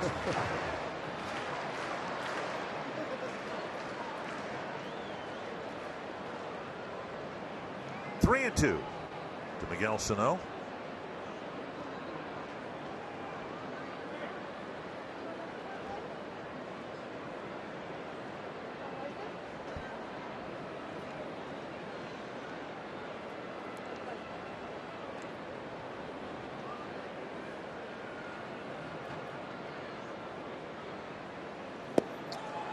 And he got him with a cutter. 2 down. 6 in a row sent down by Jackson. Bring up Marwin Gonzalez. At every game, businesses of all sizes gain an edge by hosting their prospects and clients at a Twins game. Take advantage of all that Target Field has to offer for your business with special group seating arrangements. Learn more at twinsbaseball.com/groups or call 800-33-TWINS and ask about a Twins Target Field group outing. Gonzalez to right field, and that'll drop in front of Demeritte. The Twins get just their second hit. That'll bring up Mitch Garver. The Tigers got a big 2-out hit. We'll see if the Twins can back up Gonzalez's hit with another from Garver.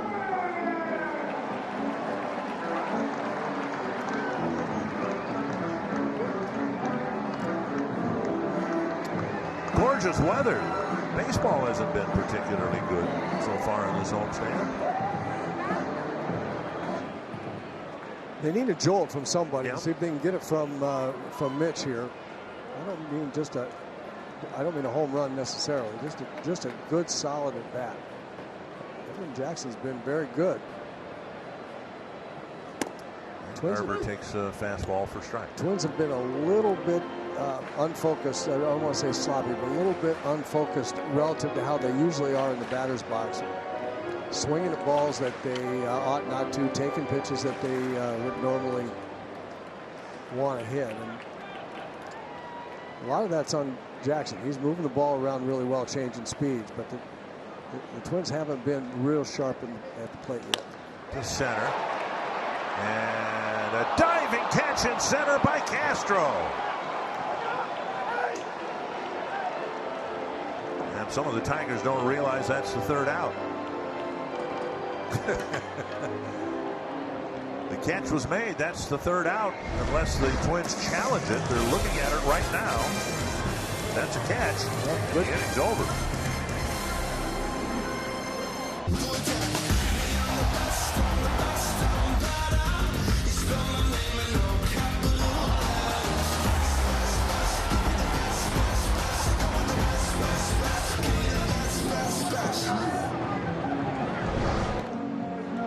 Pepsi fans of the game, forgive me, lit up on a Saturday night. Good for them. Hoping the Twins can get a little mojo going again. It's been another kind of a flat game for them so far. Twins need to light something up around here.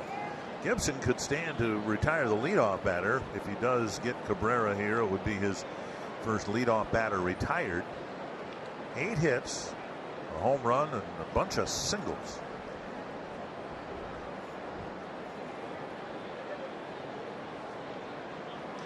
Driven to the gap in right center. And it'll be another leadoff hit for Detroit. And Cabrera's digging for second. Here's the throw, and it's offline. He had plenty of time, Gonzalez, I think, to set himself maybe make a better throw, but it's a Cabrera double to start the 5th on the inning's first pitch. Classic Miguel Cabrera. Inside out swing, inside out approach. He's willing to get beat on fastballs inside because he doesn't believe the pitcher can throw it for strikes enough of the time. So he looks for the ball middle to away, and he just is not going to miss that pitch. There was a time when Gibson would have been asking for a new baseball on that pitch. Yeah, that could have been in his top deck in right center. Here's Ronnie Rodriguez. 2 productive plate appearances again here. Now a bouncer to Miguel. Stepping on the bag, firing across, and a very quick out. Miguel Sano getting the chopper and throwing Rodriguez out. Cabrera staying at second. And a good pitch right there inside. First time that Rodriguez has been made to swing at a ball on the inside part of the plate, right in the inside corner, a little bit in. Wasn't able to do much with it. And that's kind of what I've been talking about. I just really think that pitchers need to find out. These guys haven't hit that many home runs. This is not a slugging percentage team, which says to me that they're not getting the head of the bat out in front of inside fastballs too much. Swing and a miss. Dixon has gone down swinging twice. But on balls away and on changeups and curveballs in the middle of the plate, they've shown they're pretty good at that. They got 17 hits that way last night, and they got another 9 now.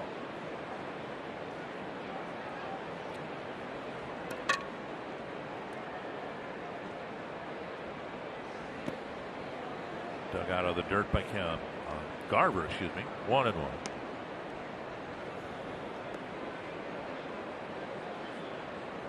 Well, we haven't seen many four-seamers. A lot more sinkers tonight, not many four-seamers. And the sinker really has been good on both sides of the plate. And you can run it into right-handers and make everything else better.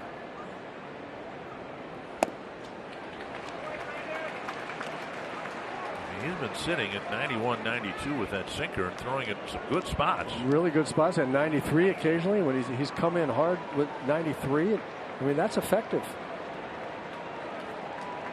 1 and 2 to Dixon. You got to be willing to do it when you get in a little trouble too. It can't be just when nobody's on base and you take a chance on going in there. Guys are better out over the plate with men on base. Landed 4 feet in front of the plate.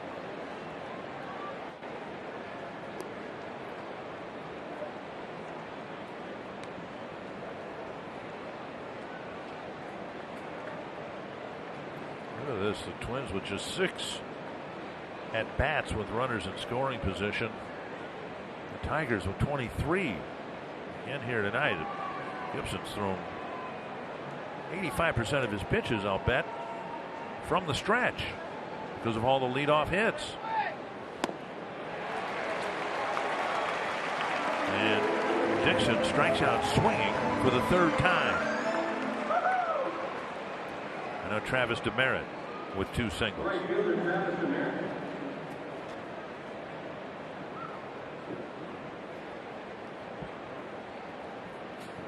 77 at bats, 23 hits, 7 extra base hits, 2 singles tonight.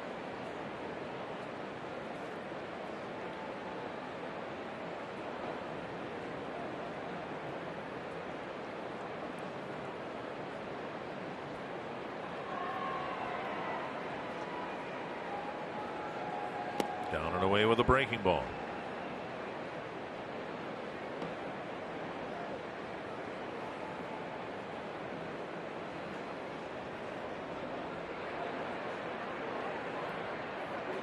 Gorgeous night and a beautiful time of the year here in the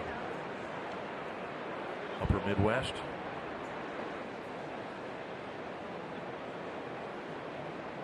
Swing and miss. Playoff caliber baseball. Twins in first place by 2.5 games. I always hate leaving this region this time of the year, and I will tomorrow for the road trip. But like today, I had Morrison County walleye. I had Morrison County sweet corn, Wright County tomatoes. The food this time of year is awesome. We have had great streak of weather here. Just A little reminiscent of fall. 1-1, and now 2-1.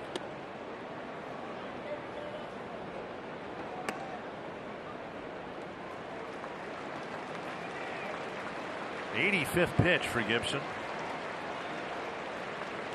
4 runs, 3 of them earned. Trying to strand Cabrera at second after his leadoff double.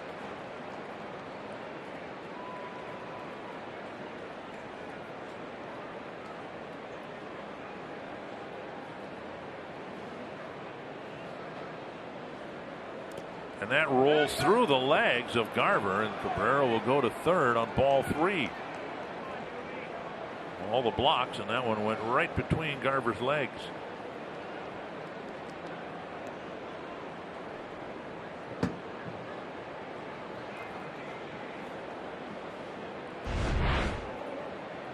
So he got his body down, didn't quite get the glove down, and that's the last piece of it. That glove's got to stay on the ground. It just didn't.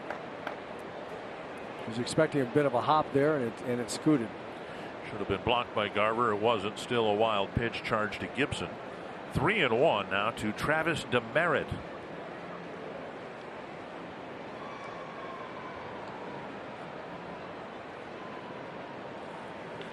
Ground ball to Arraez. That takes care of it. Cabrera left aboard. Time for the lineup to start swinging the bats. They're down 4-1.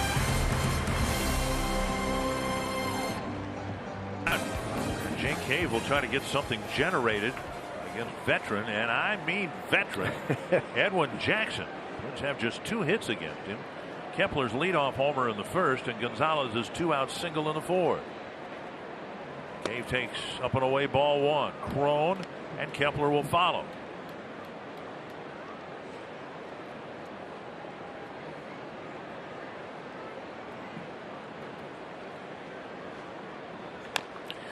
Now Jackson, happy to have a job and happy to be pitching and showing that he can still get people out, but given how short pitching is now among contending teams, you know, if not the Tigers, he could very easily have found himself with a contending team.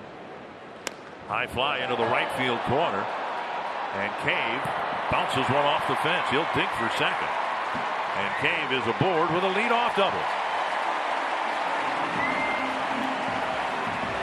Cave continues to hit. He walked in the second, and now another extra base hit to start the 5th.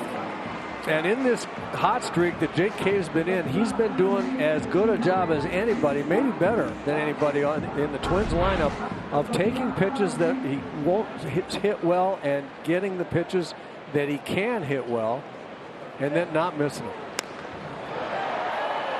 Good breaking ball right, they settle right in the middle of the plate. He's flipped it right off the right field fence. See Demeritte playing Cave in right center field. That's where I'd play him. You know, he doesn't pull the ball exclusively. He's a gap-to-gap type of guy. And he drops a double into right field, and now Cron. Ground ball to third, his first time up.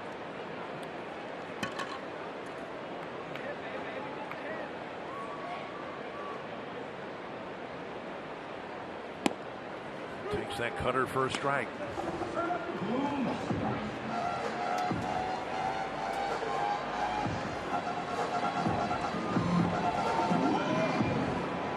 '70th pitch coming up for Jackson.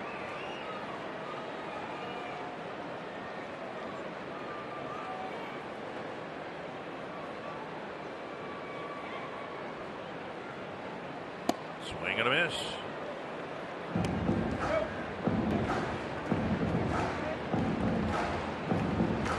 Jackson's throwing an awful lot of those sliders out there on the outside corner. He's been very good with that pitch today, and it's given the Twins hitters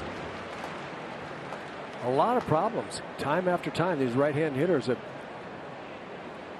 been way out in front, looking to pull the fastball, and that slider's really been good to him. And another one. Cron gone on 3 pitches. Strikeout for the first out. That'll bring up Kepler. Kepler with a home run to right and a warning track fly ball to left against Jackson tonight.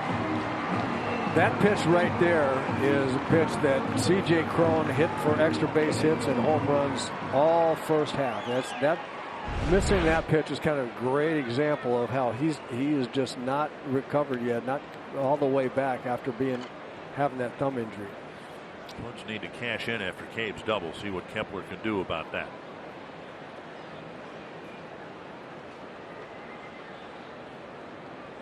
Down and in, nice dig by Rogers. Ball one.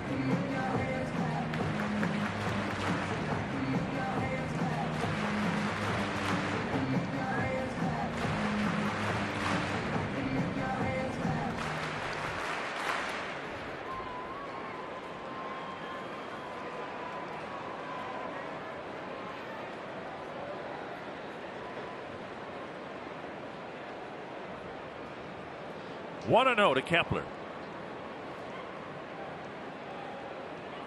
And now 2-0. Jackson has walked a couple. He walked Polanco in the first and Cave in the second.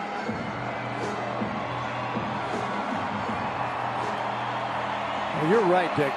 Twins need to get at least one run here. They'd like to have a big inning, starting with a runner on second base with Jake Cave's double. See if Max can get a fastball in the middle of the zone here that he can handle. There's a strike, 2-1.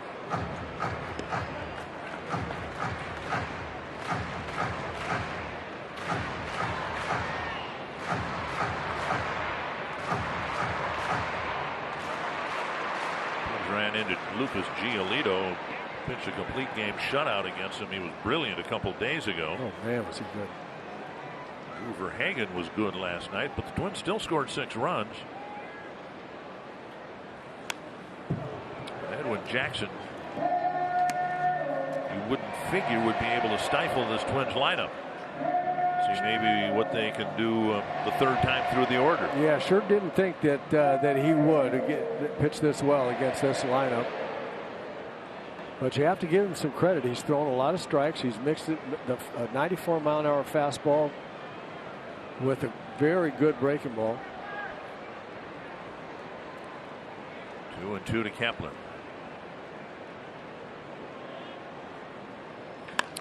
To the gap in right center field, down for a hit. Cave will score. Kepler on his way to second with another extra base hit.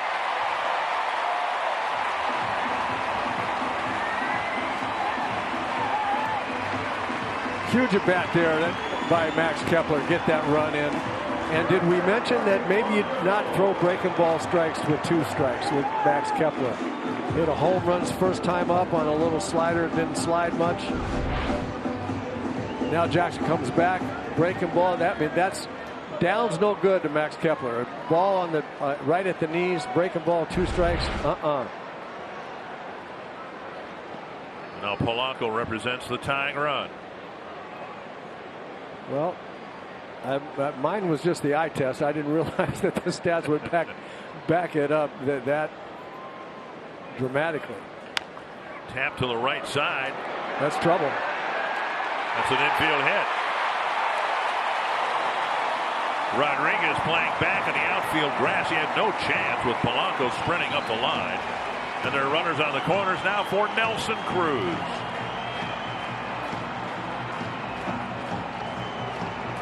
Just 2 hits through 4 innings and now 3 hits here in the 5th.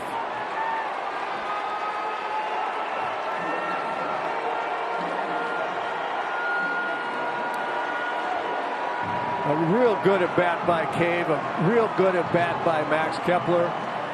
Little seeing eye hit by Polanco, and now they need a real good at bat from the boomstick. A bouncer to short and a strikeout so far. Jackson has pitched him very well, much like Gibson pitching to Cabrera the first time. He's teased him with breaking balls on the outside corner, throwing high fastballs. Hadn't seen anything in the middle of the plate yet. Gibson, as we said, pitching all night long, pitching into and then trying to pitch out of trouble. This is really the first time that Jackson's run into that. His other run came on Kepler's leadoff homer in the first. A couple of 2-out base runners until this inning. Tying run at first. And the go-ahead run is at the plate.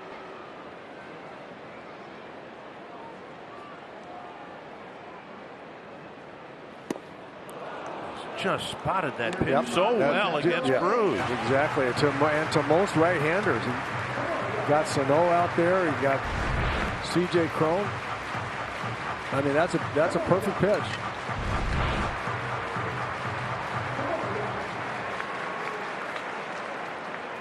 Twins now with 5 hits, and they've all come from left-handed batters. 0-2 to Cruz.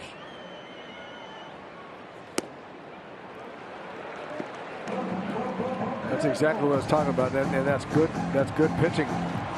You tantalize him with that. You put in his mind that, man, he's throwing that slider out on the outside corner effectively, and he's thrown it out there to me in 2 at bats. And you see a couple of them out there for 2 strikes, and then all of a sudden you zip a high fastball, which is hard to hit if you're trying to wait on the slider.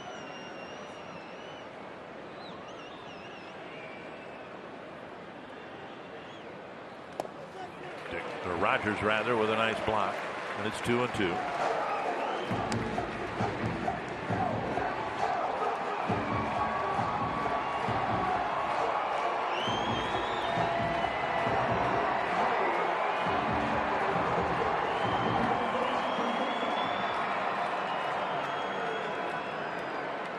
If not a sellout, close to a sellout crowd here tonight,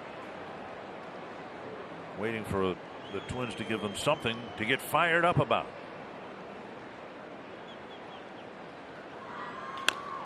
Tapper up the line might do the trick. And Cruz gets an infield hit.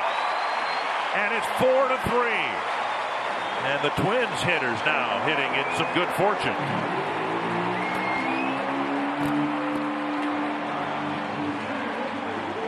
Cruz driving in his 82nd run on one of his shortest hits of the year. Well, he threw that slider out on the outside corner again, or maybe it was a cutter. Nelson just hit over the top of it in a perfect spot. He and the Twins have a bit of that coming to them. There's no question about it. They've hit some line drives. They hit some balls hard.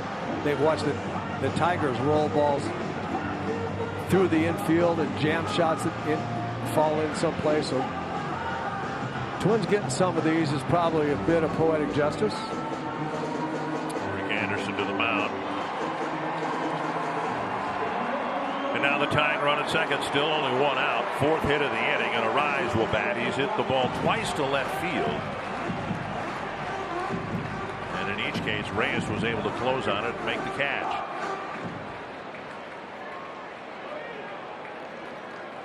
We'll see what Luis can do now after seeing Jackson 2 times. We mentioned before, I mean, every time he goes up to the plate against a team, he's seeing a guy for the first time in his life.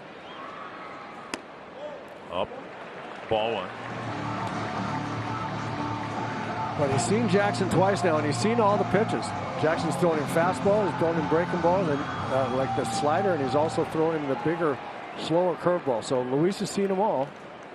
And managed to put the barrel of the bat on the ball twice. See if he can find some outfield grass.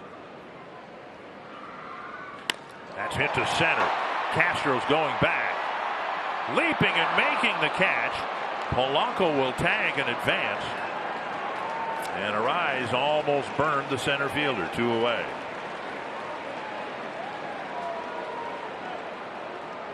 And that'll bring up Sano.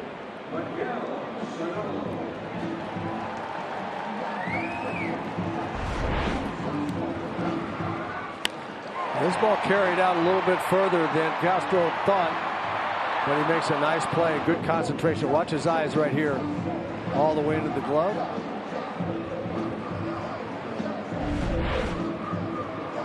Sano has hit a fly ball to left, a towering fly ball to left, and then struck out in the 4th. Tying run at 3rd.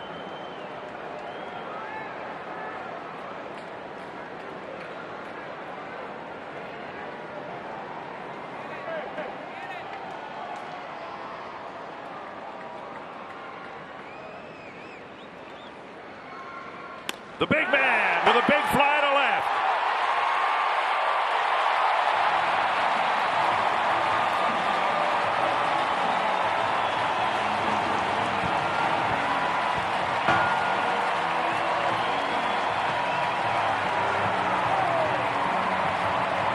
Number 26, and the Twins take the lead.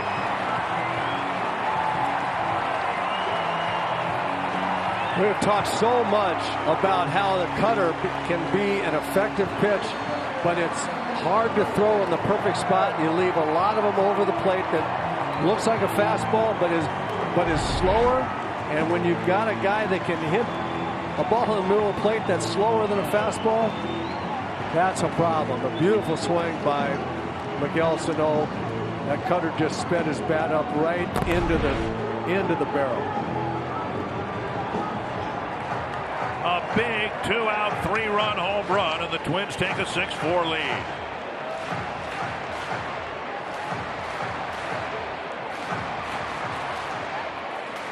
Most of this homestand, Twins fans have been patiently waiting for what they just saw. A big turnaround home run. And now Gonzalez flares one foul. For the team, home run number 250.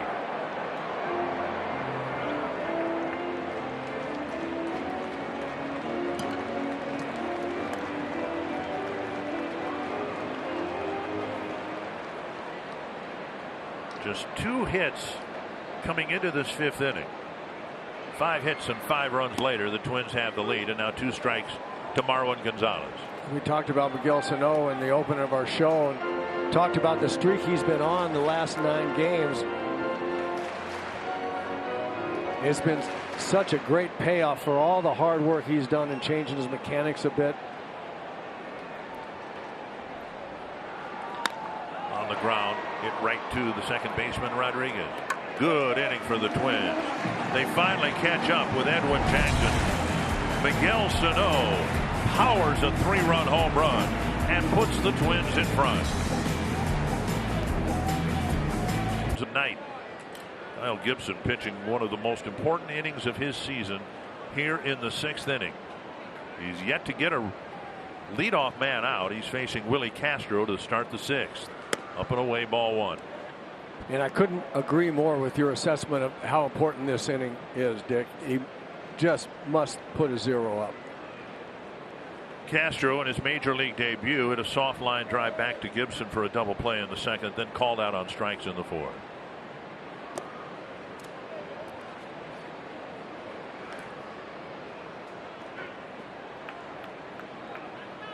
Castro, Lugo, and Rogers, bottom 3rd of the Tiger lineup.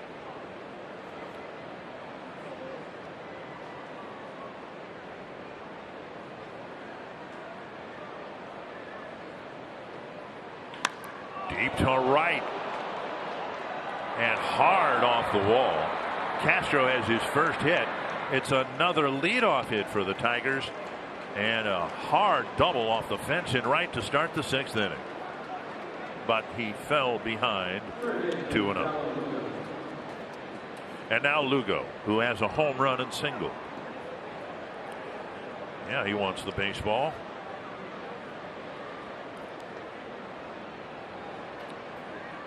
Came close to hitting a home run for his first big league hit. Gibson successfully pitched around a leadoff double in the 5th, but that was with a slower runner, Cabrera, on base. Now he's got to get Lugo out.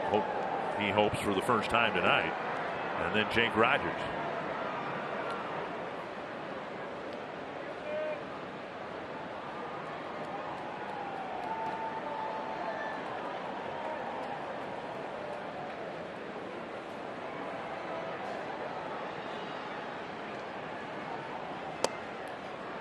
And he falls behind 1-0.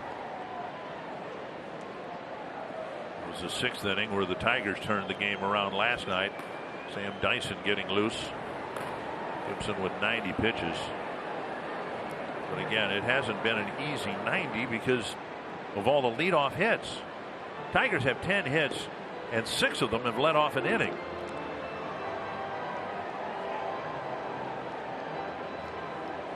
It's just so hard to pitch from behind in the big leagues, and the difficulty about pitching is you say you got to get ahead. You have to throw strikes, but but don't throw it in the middle of the plate. And I understand that. On the other hand, your stuff doesn't get any better. You might as well find out early. I mean, throw it in there. 1-0. I will guarantee you that whatever your stuff is, whatever you're concerned about throwing over the plate, it is not better 2-0 and 3-1. I guarantee you that. Well, here we are. It's 2-0 again.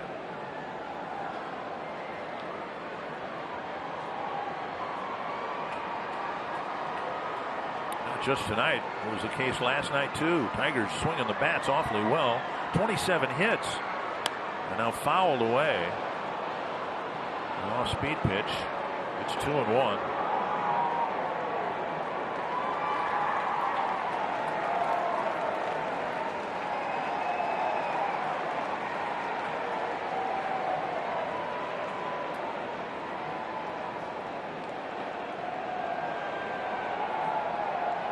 Lugo's already scored a couple of runs, a home run and a single and a run scored the next inning.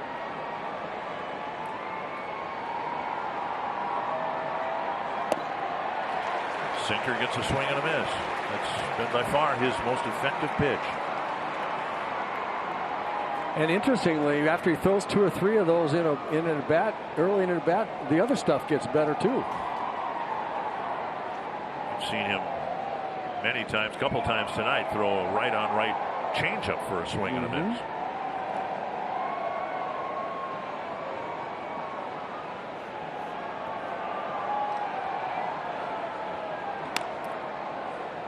Foul. There it is, right there. It had too much of the zone there, but tried to follow up a harder sinker with something to get him way out in front. Wasn't, and he did that.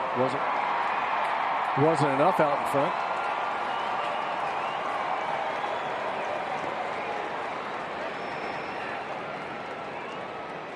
Two and two to Lugo.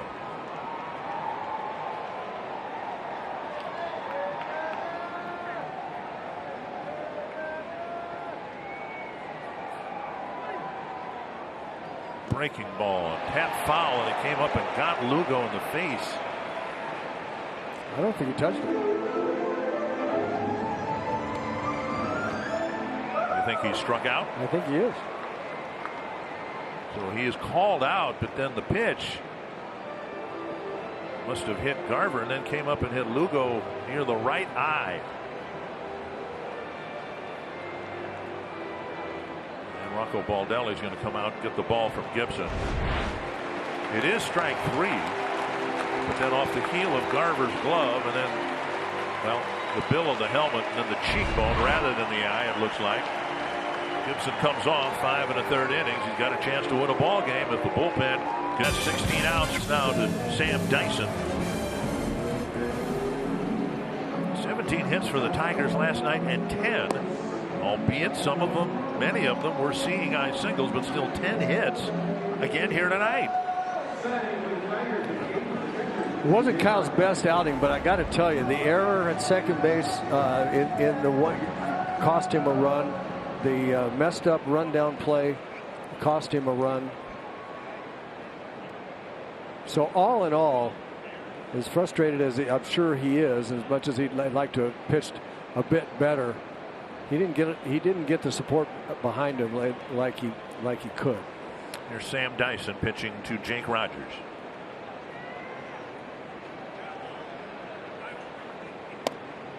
And Dyson has been so much better since coming off the injured list. Came to the Twins with his shoulder barking a little bit. Twins shut him down. Since then, 5 outings, 5 innings, 5 hits, 1 run, and 1 walk.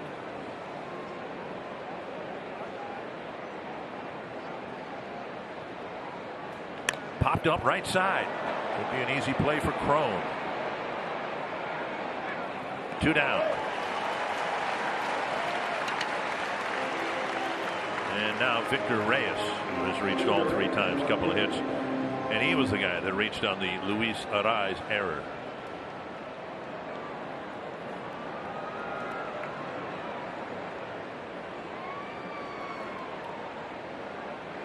Twins having to go to the bullpen earlier than they'd like again, but there is an off day on Monday, so tonight and tomorrow pretty much all hands on deck. 2 down, and Reyes, who has 2 singles including an RBI single in the 4th.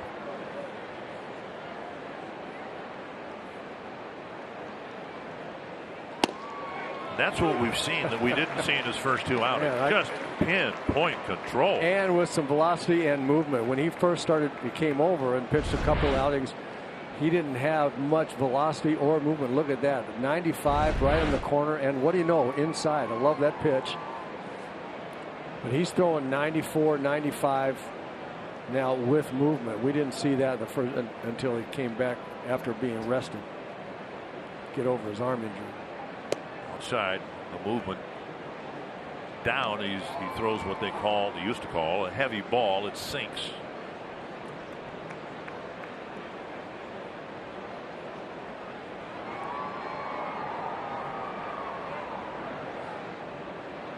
One and one to Reyes.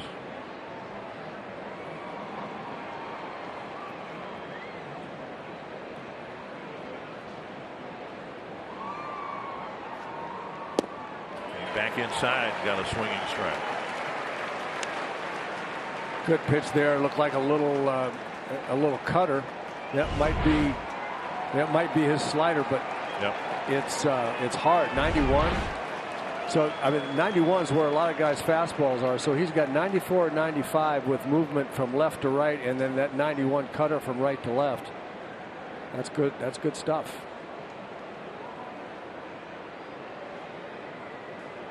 Long stare in, and now time called. That bother you as a hitter when a pitcher had no intention of throwing the ball? He's just going to stare at you for a while. You get ready to hit, you have your plan, and then he starts shaking off everything. You back out and say, okay, wait, what does that mean? Let me not get my mind so confused here.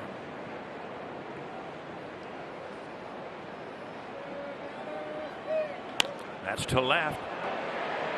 And it'll land in front of Cave. Here comes the throw towards the plate. Cut off, and now they've got another run down here. And he got back safely. Castro scores. It's 6-5. And it sure looked like Reyes was able to get his right foot on the bag before Cron's tag. Third hit for Reyes, and another one that drives in a run. Uncharged to Gibson.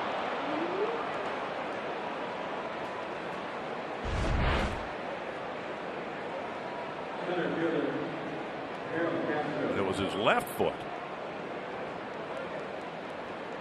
And he was able to keep it on the bag. Oh. They're going to take a look at it. And I have no idea what they've seen that they think might cause the call to be overturned. Yeah, I don't know either. But I'll go back to being a middle infielder, primarily shortstop all my life. The base is not going to move, and it's not going to rise, and it's not going up there. The base is going to be where it is, and ultimately the runner's got to come back there. And so it's always a good course of action to get your glove down around where the base is and make sure you have that taken care of. You see right here, and I understand what CJ is doing. He thinks he's just going to stand up and get tagged, but he never did get back to the bag. CJ didn't. You can see what I think the challenge is. Did his foot ever so briefly come off the bag after it reached it? Right there. And I think it stayed on through the length of Cron's tag. There. And again, if he was watching the 1991 World Series, he just would have lifted his foot off the bag. Just push it right off of there. I'll get an angry text from Ken Herbeck. Why would he be angry about that? It was one of the best plays I've ever seen. taking a close look at it in New York. Dyson gives up a base hit, a flare to left that just ran out of gas as it got into the outfield grass. Safe. So the call stands. And the run scores, of course, and Reyes is still at first, and the inning continues now with Harold Castro. So the Tigers come back and get a run right after the Twins took the lead. Castro 1 for 3, and the Tigers have 11 hits.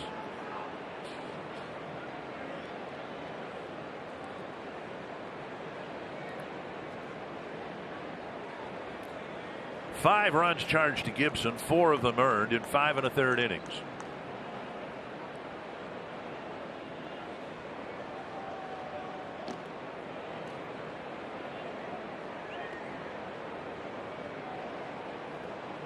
Unlike in the Texas series, when the Rangers gave the Twins so many outs on the bases, here the Tigers have given the Twins 2 of them, and they haven't gotten the outs in either one.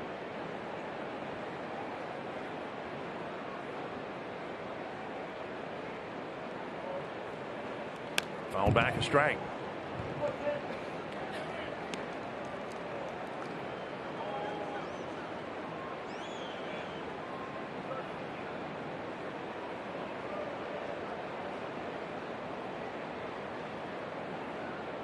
Willie Castro with his first big league hit, first big league run.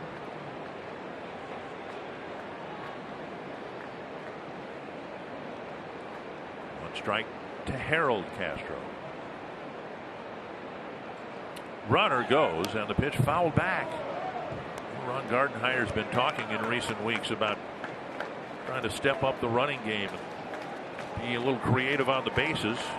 Reyes with just 1 steal, but he runs well. And he got sent on that 0-1 pitch.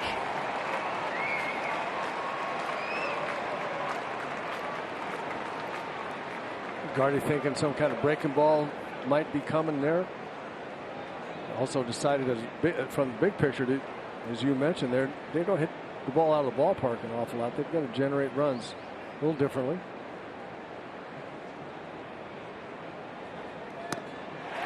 And Dyson strikes out Harold Castro to end the inning. The Tigers answer with 1. And our Sanford Health injury report. Ryan Anderson, who looked like a really good player when the Twins were down in Miami. Looks like his season's done. He was hit by a pitch last night. Fractured a bone in his left hand. And the Marlins hope to build around Anderson, one of the few accomplished hitters that they have.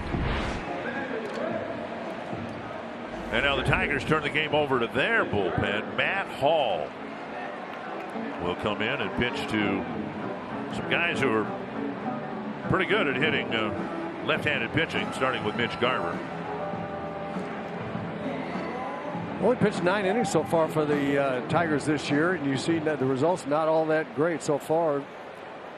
Walked a lot of guys, giving up a lot of hits.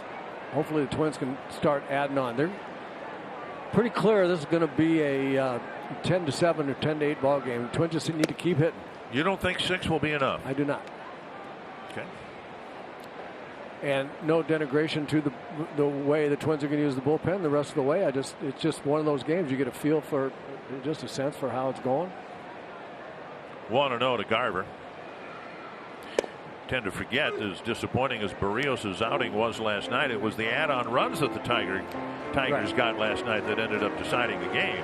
Right, and as I mentioned last night, if you just keep your team within a couple of runs, keep this Twins team within a couple of runs. I mean, they are always anywhere in the lineup. They're 2 batters away from tying it up, but they couldn't deal with 2 more and then 2 more.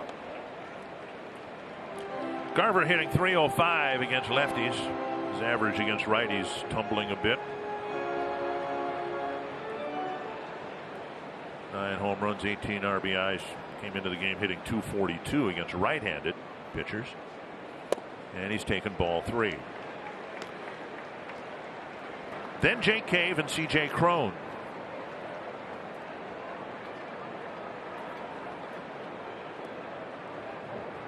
Cron hitting .324 against lefties.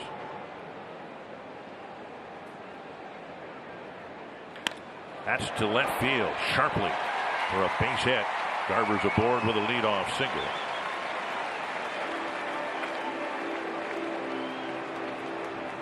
And that'll bring up Cave. And Cave, with just 24 at bats, he's hitting .375 against lefties.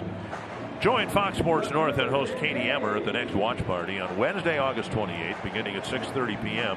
at the College Club in Minneapolis. Watch the Twins take on the White Sox. There will be drink specials. Register for the chance to win prizes and more. Visit foxsportsnorth.com/event for details. Here's Cave, a walk and a double that triggered the 5-run 5th inning. Hooked a double off the wall in right field.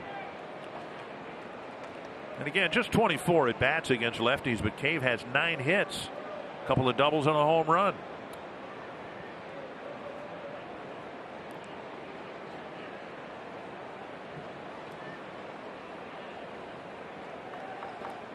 Big swing and a miss.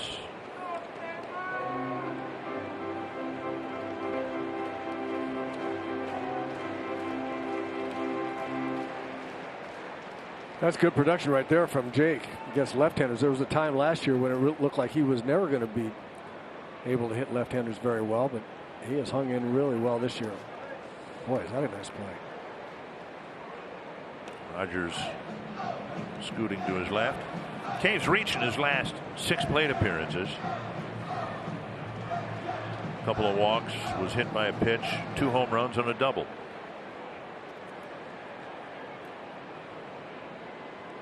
Two and one. Up high, 3-1. Crone on deck.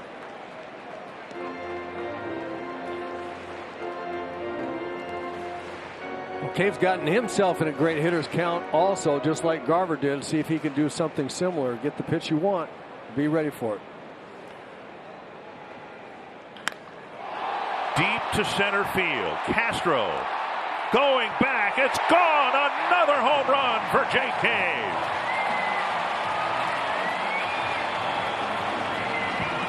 And he got the pitch he wanted, and he was ready for it. 3-1 hitters count, looking fastball all the way. Put a charge in one, and how big it has Jake Cave's performance been tonight. His 3rd home run of this series.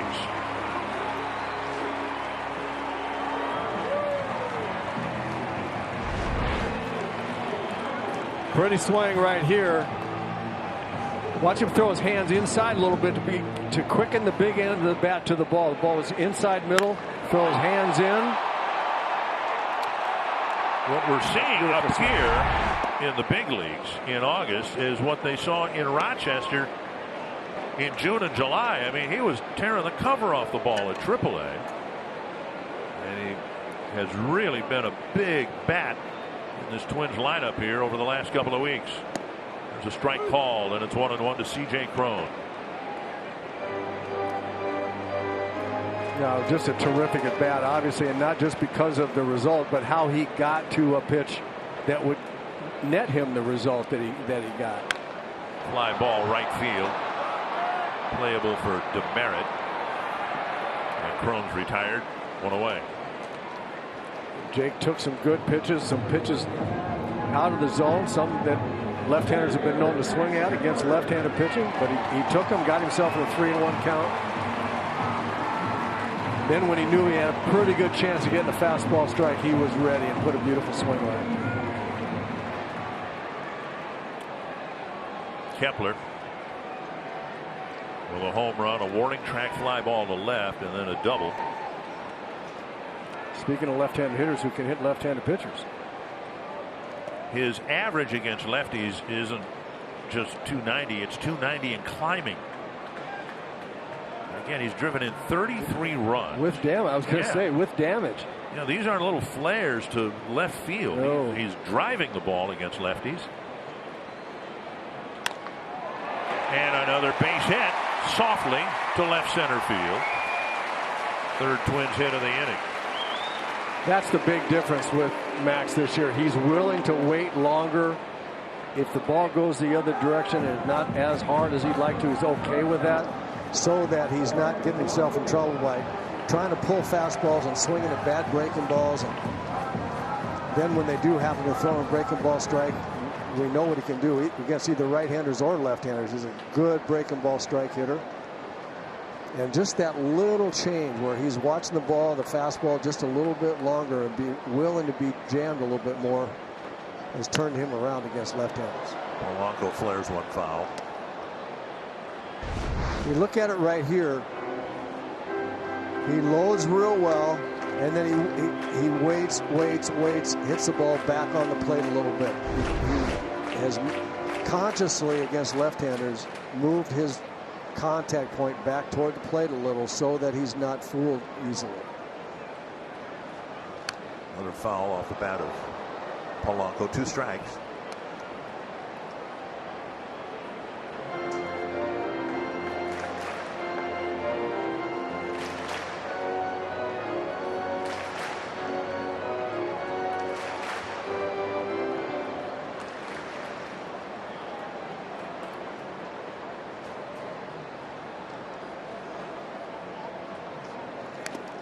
Tapper foul. We've seen Polanco's batting average incrementally creep up after the hope is bottoming out at 290. Now it's up to 296.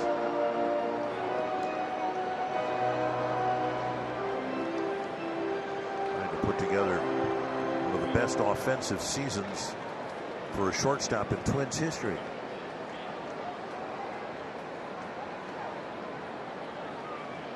Two strikes. And got him with an off-speed pitch. A strikeout, and that'll bring up Cruz. The benchmark, by the way, for offensive years for a Twins shortstop, Zoilo Versalles is 65 and Roy Smalley in 79. Well, thank you. Well, but I look, yeah, you know, thank me. Pat yourself on the back. That was, I didn't do anything. I watched you a few Well, I minutes said thank you for that mention. That's kind of you. Here's Cruz. An infield hit to drive in a run in the 5th inning. Up and away, ball 1. We mentioned this before. Zoilo was the league MVP in 1965 with just, you know, phenomenal across the board stats, 45 doubles. But he committed 39 errors. Roughly 1 out of every 4 games. The Twins won 102 games that year, but despite 39 errors, yeah. That's an incredibly high number for a shortstop, much less a league MVP. 1-1 to Cruz. And there are some who will tell you that our good friend Tony Oliva, who finished 2nd in the MVP voting that year, maybe was actually more valuable than Zoilo. Well, you talk about the stats across the board for Zoilo, and it was a phenomenal year for him. It really was. And he was certainly deserving of that kind of attention. But that number 6 guy, I think if you look at his stats across the board that year, where he hit in the lineup and what he did, I think that you can make a pretty strong case for him being deserving of that award. Kepler took off on the 1-2 pitch, and Cruz fouled it back.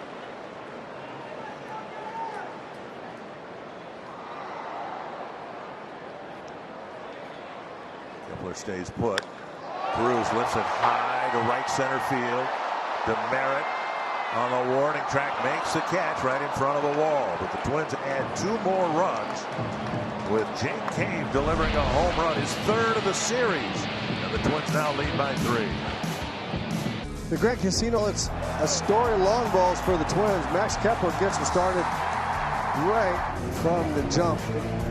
Bottom of the 1st, leads off with a home run, but then the big damage thunder happened in the big 5-run 5th. It was culminated by a 3-run blast by Miguel Sano. And then after the Tigers got a run back, Jake Cave with the guy on hit a blast to center field.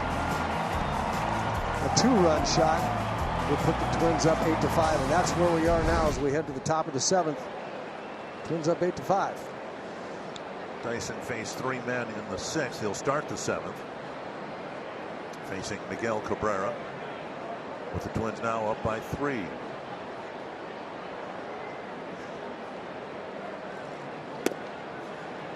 Everything we said about Gibson in the 6th applies here in the 7th. Twins now, with the lead growing to 3, really could use a shutdown inning.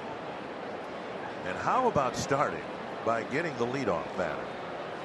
Because the Tigers have a leadoff hit in the first 6 innings tonight. Now Dyson falls behind 2-0.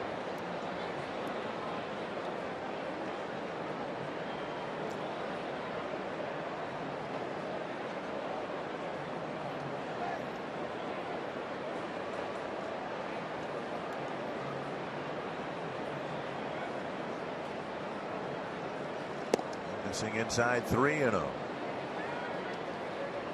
Only thing worse than a leadoff hit is a leadoff walk. Cabrera doubled to start the 5th inning and was left at third base. He'll be followed by Rodriguez and Dixon. You got to come all the way back now, make him put the ball in play. And he missed. 4-pitch walk to start the 7th inning.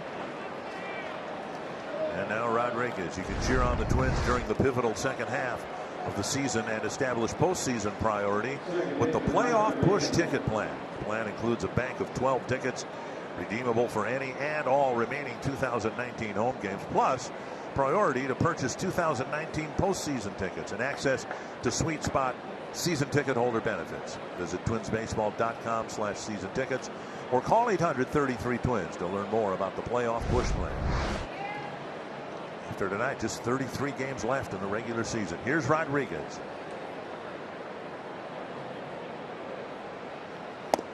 And there is strike 1 taken.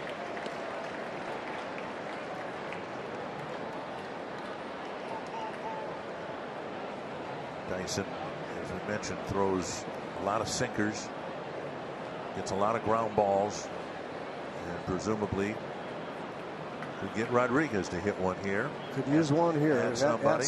Yep. Backhanded by Garver, 1-1.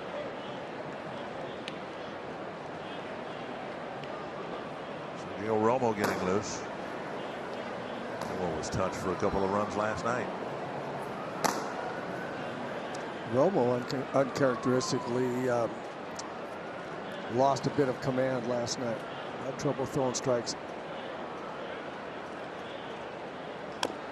Fouled off a foot, and that buckles Rodriguez. That's another thing that a sinking fastball will do. Man, that ball, you see that ball run in so hard. Guys are trying to fight it out of there, running in on him.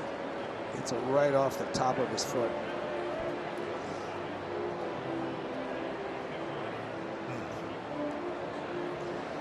Really hurts.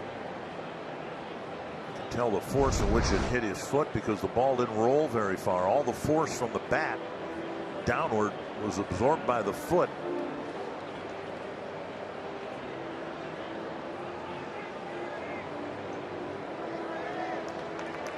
Gardy probably saying something like, "Son, I did that 100 times."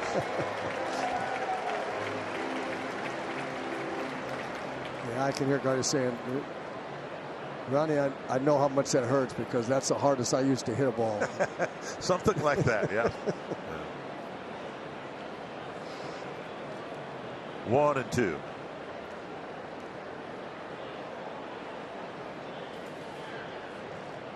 Breaking ball popped up. Cron will have another chance. 1 down. And now a word from Prism Research. For more information on upcoming studies at Prism Research, visit our website at prismresearchinc.com. Dyson facing his 6th batter. Giving up a single and a walk. Now going after Dixon, who has struck out swinging 3 times.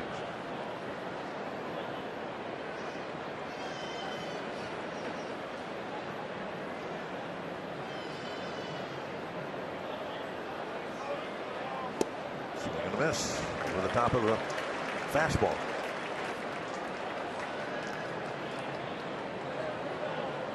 Yeah, the pitch to Rodriguez that he nailed into his foot, and then that pitch right there, the best example of Dyson's stuff when he's good. That hard 94, hard movement, down and in.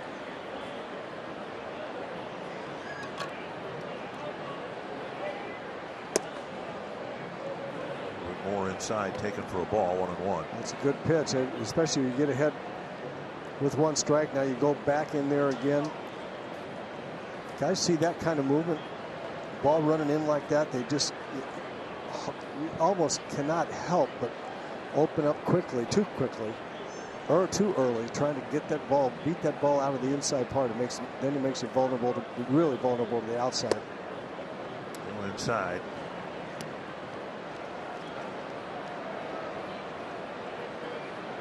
Two and one.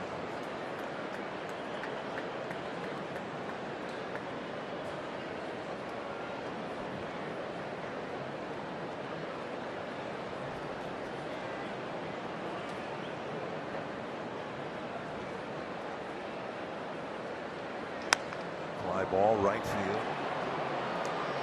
Easy play for Gonzalez. 2 away. And that'll bring up Demeritte.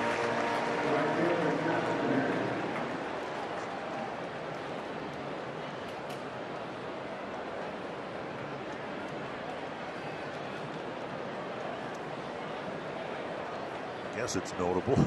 Tigers have had their leadoff man on in every inning, yet they've only scored in 3 innings. The home run by Lugo, and the leadoff single in the 4th led to a run. Leadoff double in the 6th led to a run. Now Dyson trying to strand Cabrera at first base after a leadoff walk.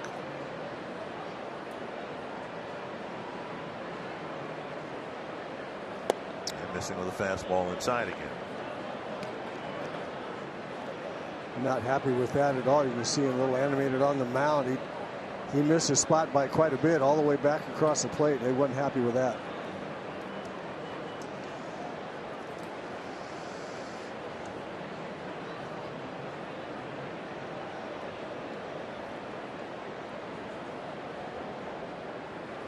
Missing down and away, and it's 2-0. 23 pitches for Dyson, 13 strikes. 4 balls quickly to Cabrera sent him to first base. Now a hitter's count for Demeritte.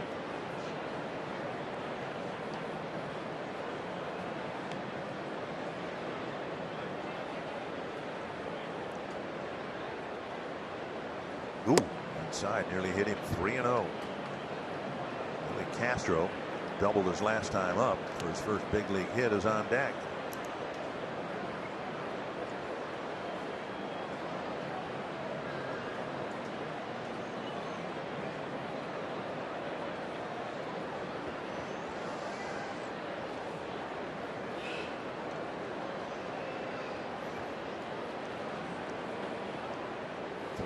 To Demeritte. Again, come all the way back and make him put it in play. On the outside edge, 3-1.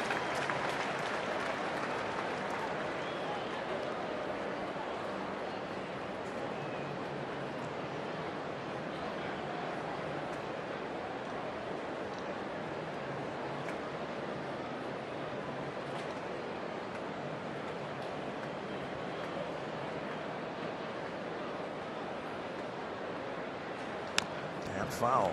And he fouled that one into his foot. Yeah, that sinker gets below the bat really quickly.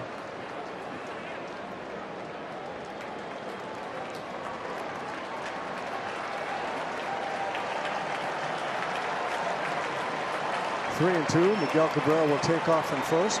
I'm not sure that makes a difference, but he will. Might get to third on a double. Right. It might help him do that. Full count.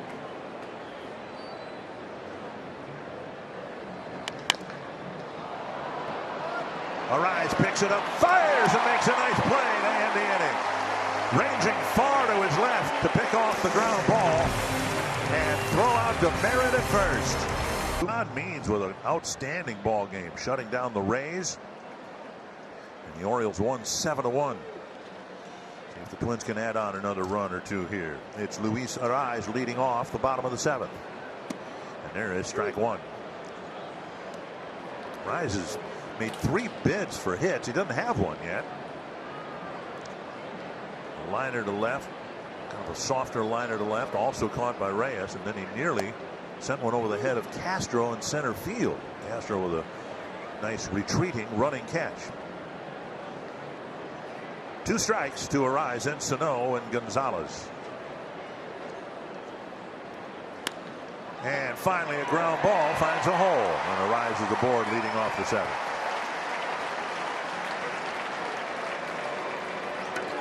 And fittingly, a 2-strike curveball that he just slaps the other way for a base hit. Time now for tonight's Coors Light refreshing finish. A big 3-run, 2-out home run by the big man.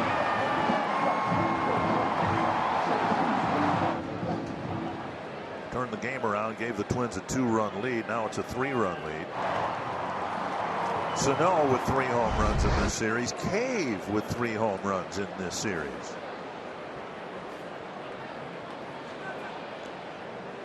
The Twins with now 251 home runs as a team. The major league record is 267. We've been talking about the hot streak that Sano has been on the last 9, now make it 10 games. Foul back. He's been swinging it so well and producing runs, and it just at bat after bat has gotten better. What we've seen, not only the home runs and the RBIs, but it's the balls that he's taken, the balls he's laid off, and to get better pitches to hit. Everything has improved dramatically here in the last month. We've talked about this before, I think, when I've worked with you, but how much of it, the improvement we've seen this year, and he got a late start, didn't get going until the middle of May, but how much of it is just being in the lineup every day? Last year was such a disjointed year for him. He was hurt, he was overweight, he got sent down to the minor leagues. Big cut and a miss, 1 and 2. It means a lot to play, to have the number of reps, and I think what made a big difference to Miguel Sano is they made this mechanics change with his hands and how he's going about it, trying to shorten up the arc of his swing with that man, James Rowson. But he knew, if he wasn't just told overtly, he knew that he was going to work on it and he was going to be in the lineup. They were going to run him out there and he was going to be in the lineup, and I think that made a big difference to him. Even though that at bat there didn't end the way he wanted it to, so many of his hit bats have been more productive and more competitive at bats. The thing about Miguel is he's frustrating because he's big and strong and has a lot of talent, and people get really frustrated with him and want him to be a bigger star at the plate faster than he's become that. But the thing about him, with all the strikeouts and everything else, everything that frustrates people about him, one pitch can turn the game around, as it did tonight, and he's done that now for about a month, where he's had those good at bats, and you have to cut him just a little bit of slack because he can look bad and look bad and look bad and then hit a 3-run home run to win the game. 1-0 to Gonzalez. I'll preface this by saying I'm not predicting that Sano is going to hit 573 home runs. But those of us who watched Harmon Killebrew play know that Harmon struck out an awful lot. But if we went to the game and he hit a home run, we don't remember the strikeouts. You remember the home run. You will remember his 5th inning at bat here if the Twins win this game more than anything else that happens. That's to center. Castro coming in, and he makes the catch. Out number 2, and that'll bring up Garver.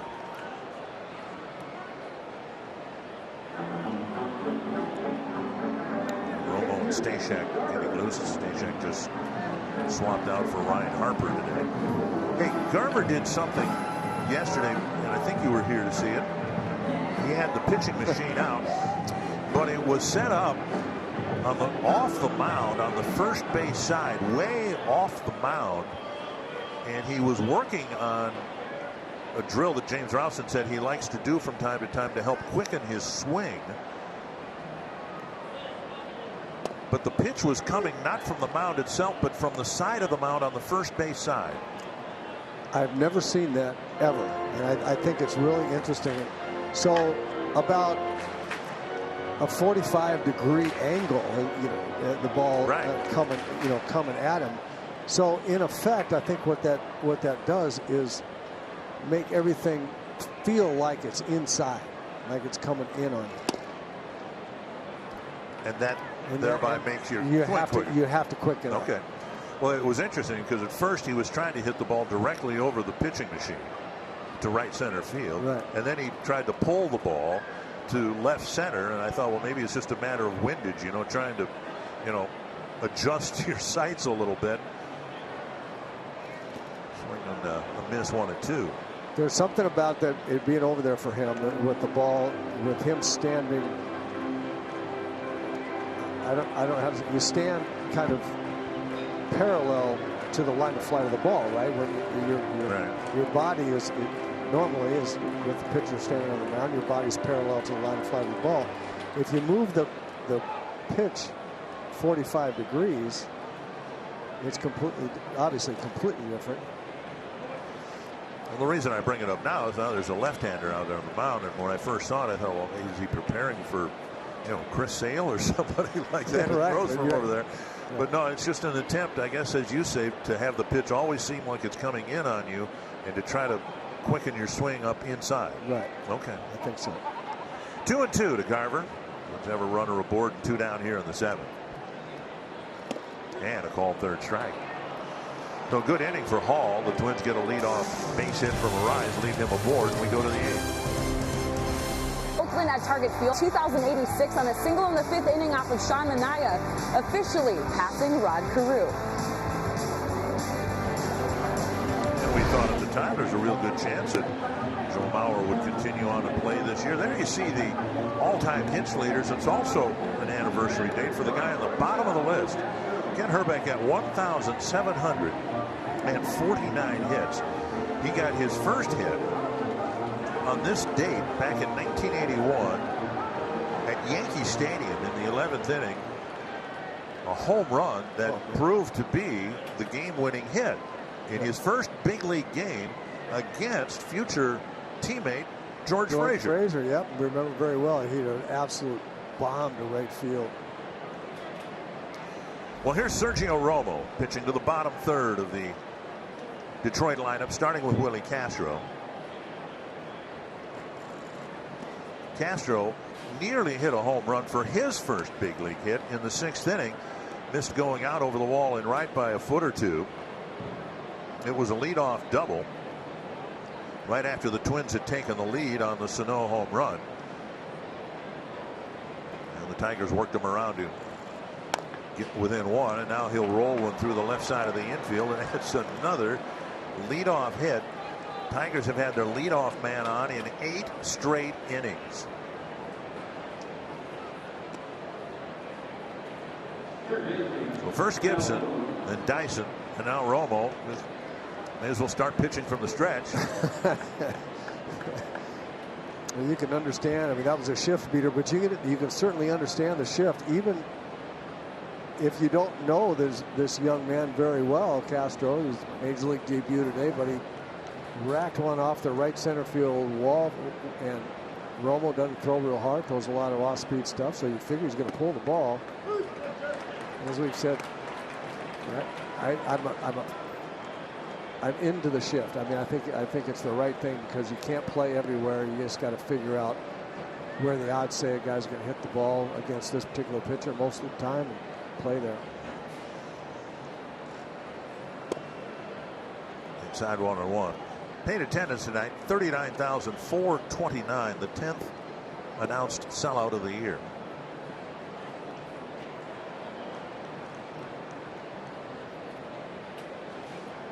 1-1 to Lugo.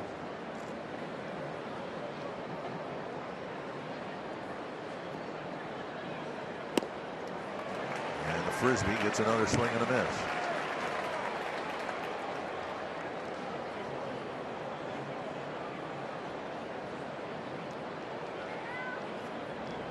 Gibson rebounded after the double by Castro to strike Lugo out, and then the Twins took him out and brought in Dyson.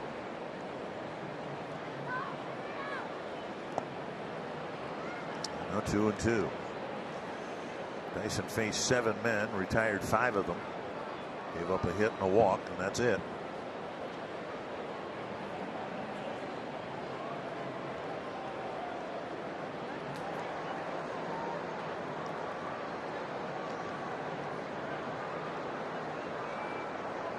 Tigers out hitting the Twins 12-11. They picked up 29 hits so far in this series. Now a check swing, 3-2.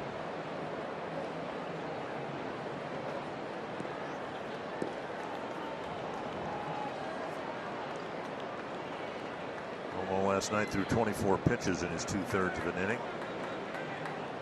Gave up 3 hits and a couple of runs.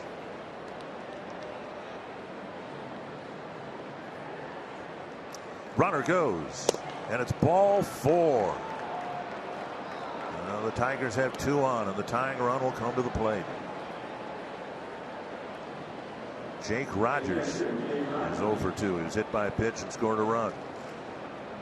Tigers running out of outs here, but you wonder whether, even though it's not the tying run, it might see Rogers try to lay down a bunt here. Just 8 hits and 66 at bats. But again, 4 of those hits have been home runs.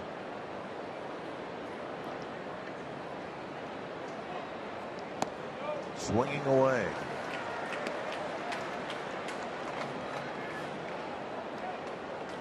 Reyes, the on deck hitters, reached all 4 times on 3 hits and an error. Last night's outing by Romo, and so far tonight, command uncharacteristically off. Popped up, out of play. 0-2.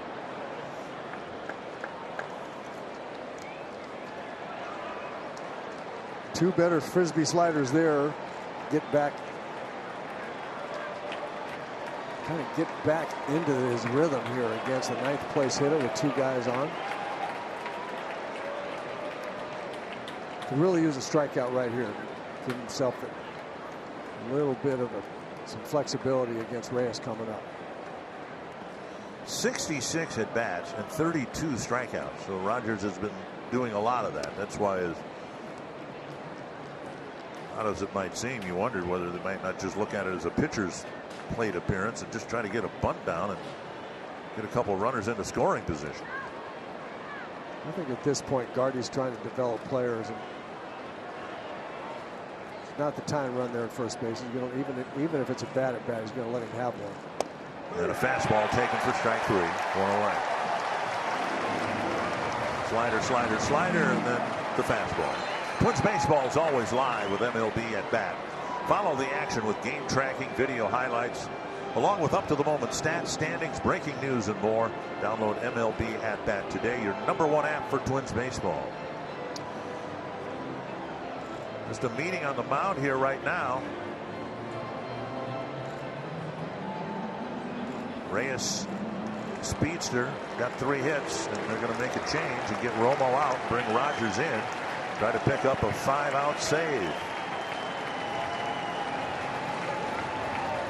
Or retransmitted in any form, and the counts and descriptions of this game may not be disseminated without the express written consent of Minnesota Twins, LLC.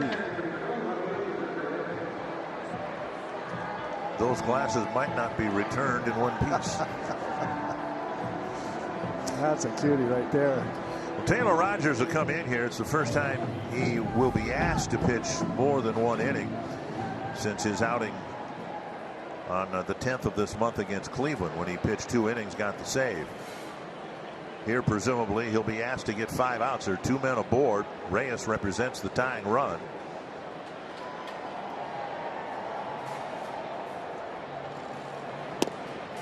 Rogers coming into the ball game for the first time in this homestand. He didn't pitch at all in the Chicago series. Got a hold and a save in Texas.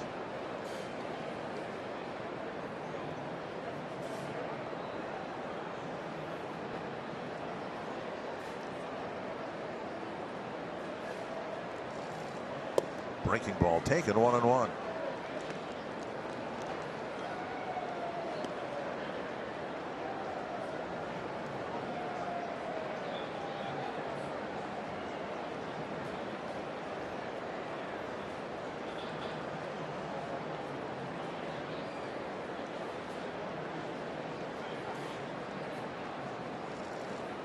Popped up, short right field, and Arraez with the call and the catch.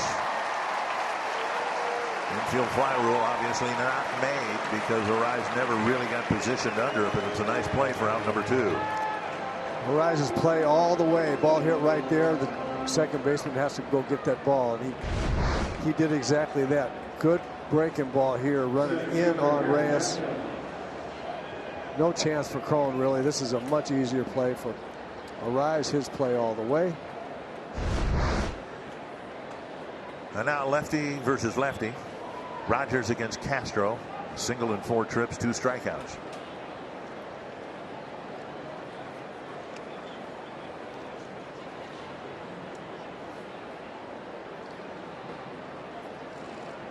Down and in, ball 1.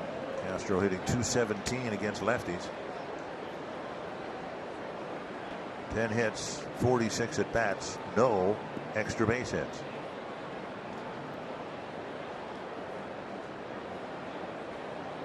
And Rogers, as we know, very good against lefties. The matchup here favoring the Twins.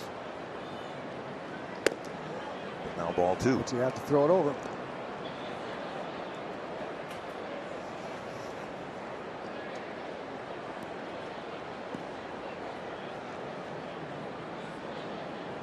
To Castro.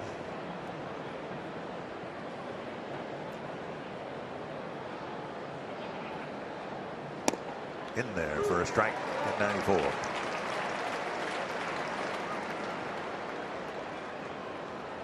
Well, that's one way to hit .217 against left-handers is to get 2-0 and take a fastball down the middle.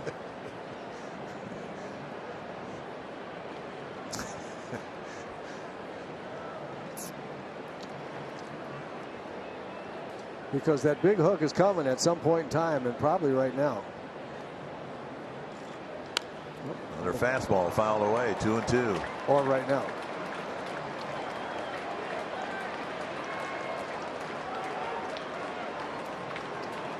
Sounds like you may have learned that the hard way, but very early on. Very early. Very early. I mean, just so much of the time you get struck out on a really nasty pitch, and you know, early in your career you say, boy, he threw this nasty pitch, and then you realize, man, I struck myself out when I didn't hit that 2-0 pitch. And breaking pitch actually left up a little bit. Yep. Castro fouled it back. Yeah, had a pretty good swing at it, actually. Having never seen it before. 4 straight fastballs and then that breaking ball. Had a pretty good cut at it. Rogers going to want to throw that again. If he throws it again, he's going to want it just down a hair and out a hair.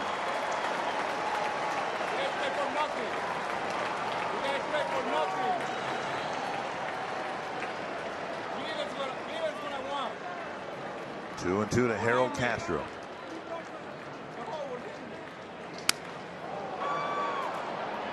Polanco double clutches and throws him out. A softly hit one hopper, and from behind the second base bag, Polanco ends the threat in the eighth. On on to a feed here at Target Field. Stay with us after the game for Twins Live, where we will take a look at how this one got off to a bit of a slow start for the Twins. They were held relatively quiet for a majority of the early part of this game until they broke things wide open there with a big fifth inning, 5 runs on 5 hits. We'll break down all the action in that impressive inning. Miguel Sano and Jake Cave both had 2 home runs last night. Both added another one here tonight. We'll take a look at how those two have been on quite impressive hot streaks for the Twins, and we'll head into the clubhouse to hear from Rocco Baldelli. That's all coming your way after the game, guys. All right, Twins leading by 3. Cleveland's beaten Kansas City 4-2. Jake Cave will lead off the Twins' 8th. Takes ball 1. Cave on quite a run here. Reached in 7 straight plate appearances with 3 home runs, a double, 2 walks, and he was hit by a pitch once.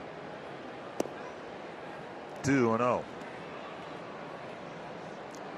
That is quite a run. It's looked very solid for Jake Cave. They've all been the same. Take pitches until you get one in the middle and then tattoo that one. Takes a strike, 2-1. Cron and then Kepler.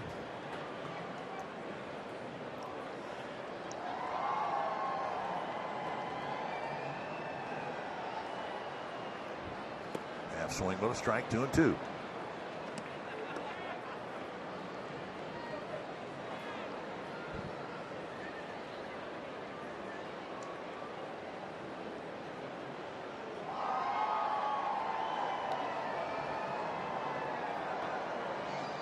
And Cave strikes out for the first out of the 8th inning. That'll bring up Cron.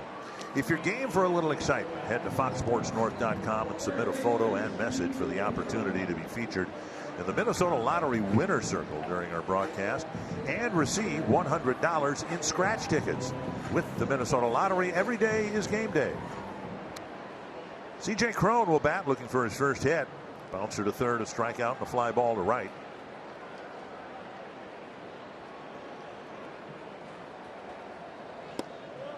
Just outside, ball 1.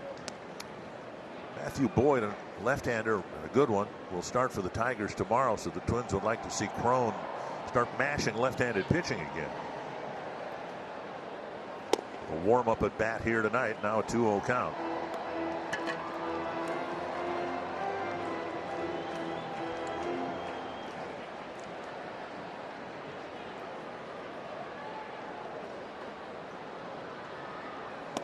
Takes a strike, 2-1. You know, the characteristic of this Twins lineup has been big production up and down, you know, 1 through 9, whatever the 9 guys are on a given day. And they haven't had that characteristic for a while. Cron has not swung the bat as well the second half, and we know about the thumb injury. Jonathan Schoop had some big hits early. He's been in and out. So we're seeing production from the guys that we're used to seeing it, but not from everybody. It's a bouncer, high hop, fielded by Lugo, and he fires across to get Cron 2 away. Twins fans, if you can't catch the games on TV, stream them live on your mobile device with Fox Sports Go. Download the app, take Fox Sports North and Twins baseball wherever you go.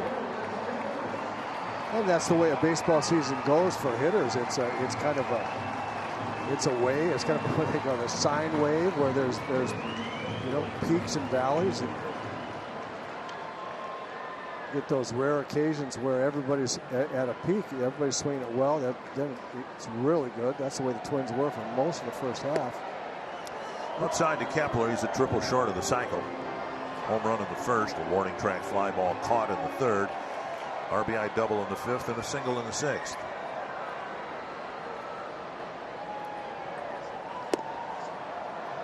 Kepler's done just about everything else this year. 3 home runs in a game against the Indians again in Cleveland. 2-0. It would be Kepler's first triple if he gets it. On the ground, picked up by Castro, and he throws him out. And Hall has a good 8th inning, setting the Twins down 1-2-3.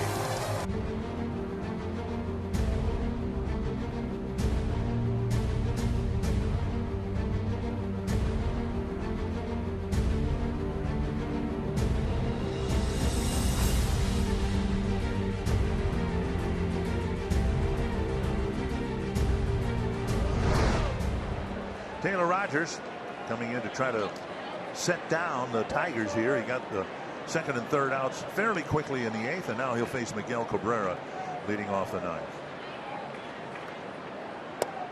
Breaking ball in there for strike 1.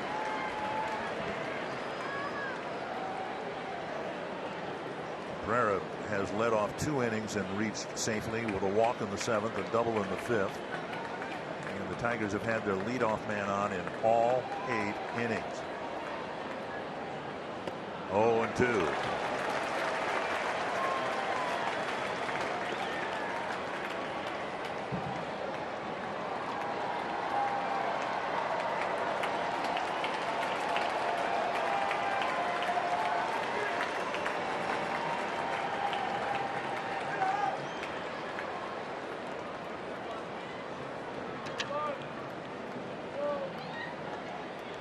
Well, what do you know? They got a leadoff man out.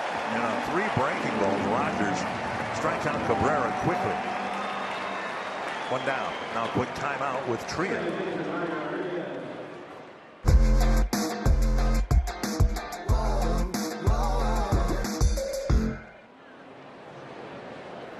Byron Buxton driving down to Cedar Rapids today. He'll play a couple of games there. DH tomorrow.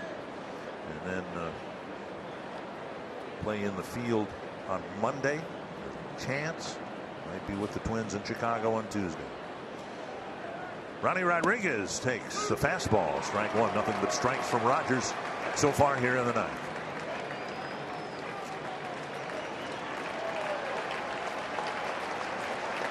Pretty impressive at bat he threw to Miguel Cabrera, who historically has been great against left-handed pitching. I mean, great. Really interesting that talking to Glenn Perkins today, and he didn't hit Glenn Perkins well. Glenn got him out, struck him out as much as he's struck out anybody. Of course, he faced him more than, I think he said, more than any other single hitter. But man, that's some good pitching to be able to get Miguel Cabrera out as won't call it routinely, but as often as Glenn did. In his prime. In his prime, absolutely.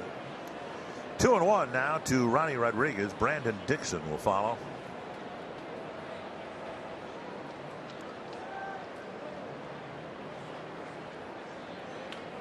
Foul back 2-2.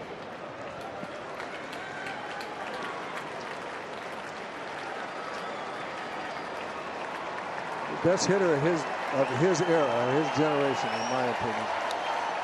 Tigers still have him under contract for 4 more years,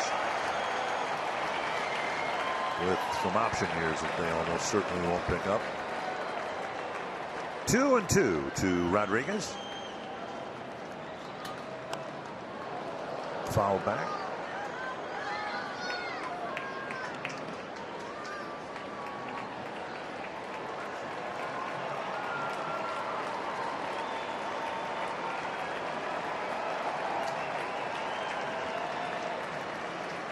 Just beneath us.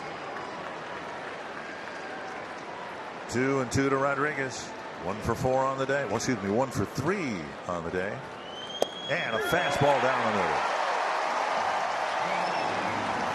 Second straight strikeout for Rogers, and he's retired all 4 men he's faced.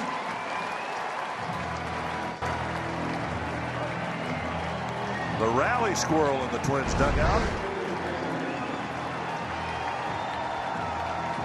95-mile-an-hour fastball on the inside corner. I love it. Had an unconfirmed sighting of the real rally squirrel here at the ballpark tonight, but he hasn't been on the field. So Eddie Rosario hoisting the squirrel, not the squirrel. Strike 1 to Dixon. 0 for 4 with 3 strikeouts.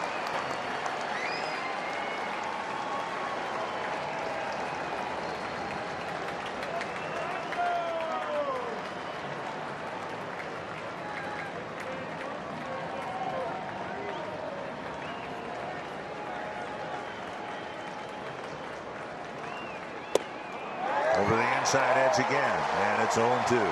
96 miles per hour.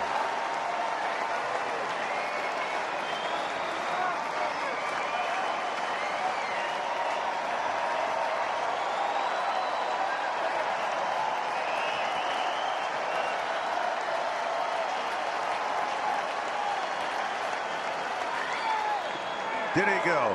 No, says first base umpire Dan Bellino.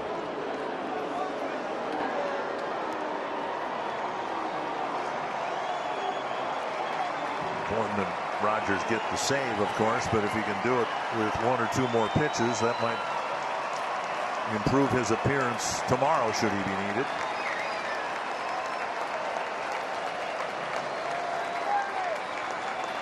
One and 2. That foul.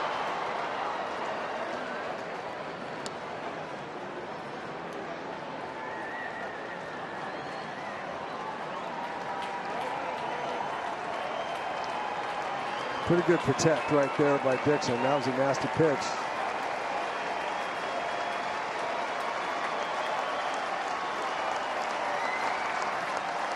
Another 1-2.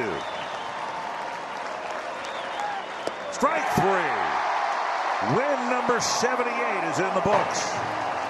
And the Twins come from behind to beat the Tigers 8-5. Good win for the Twins, and it made especially good because there was a packed house tonight. People were in the mood to see some Bombas. They did see a Twins victory, and they did. Much needed.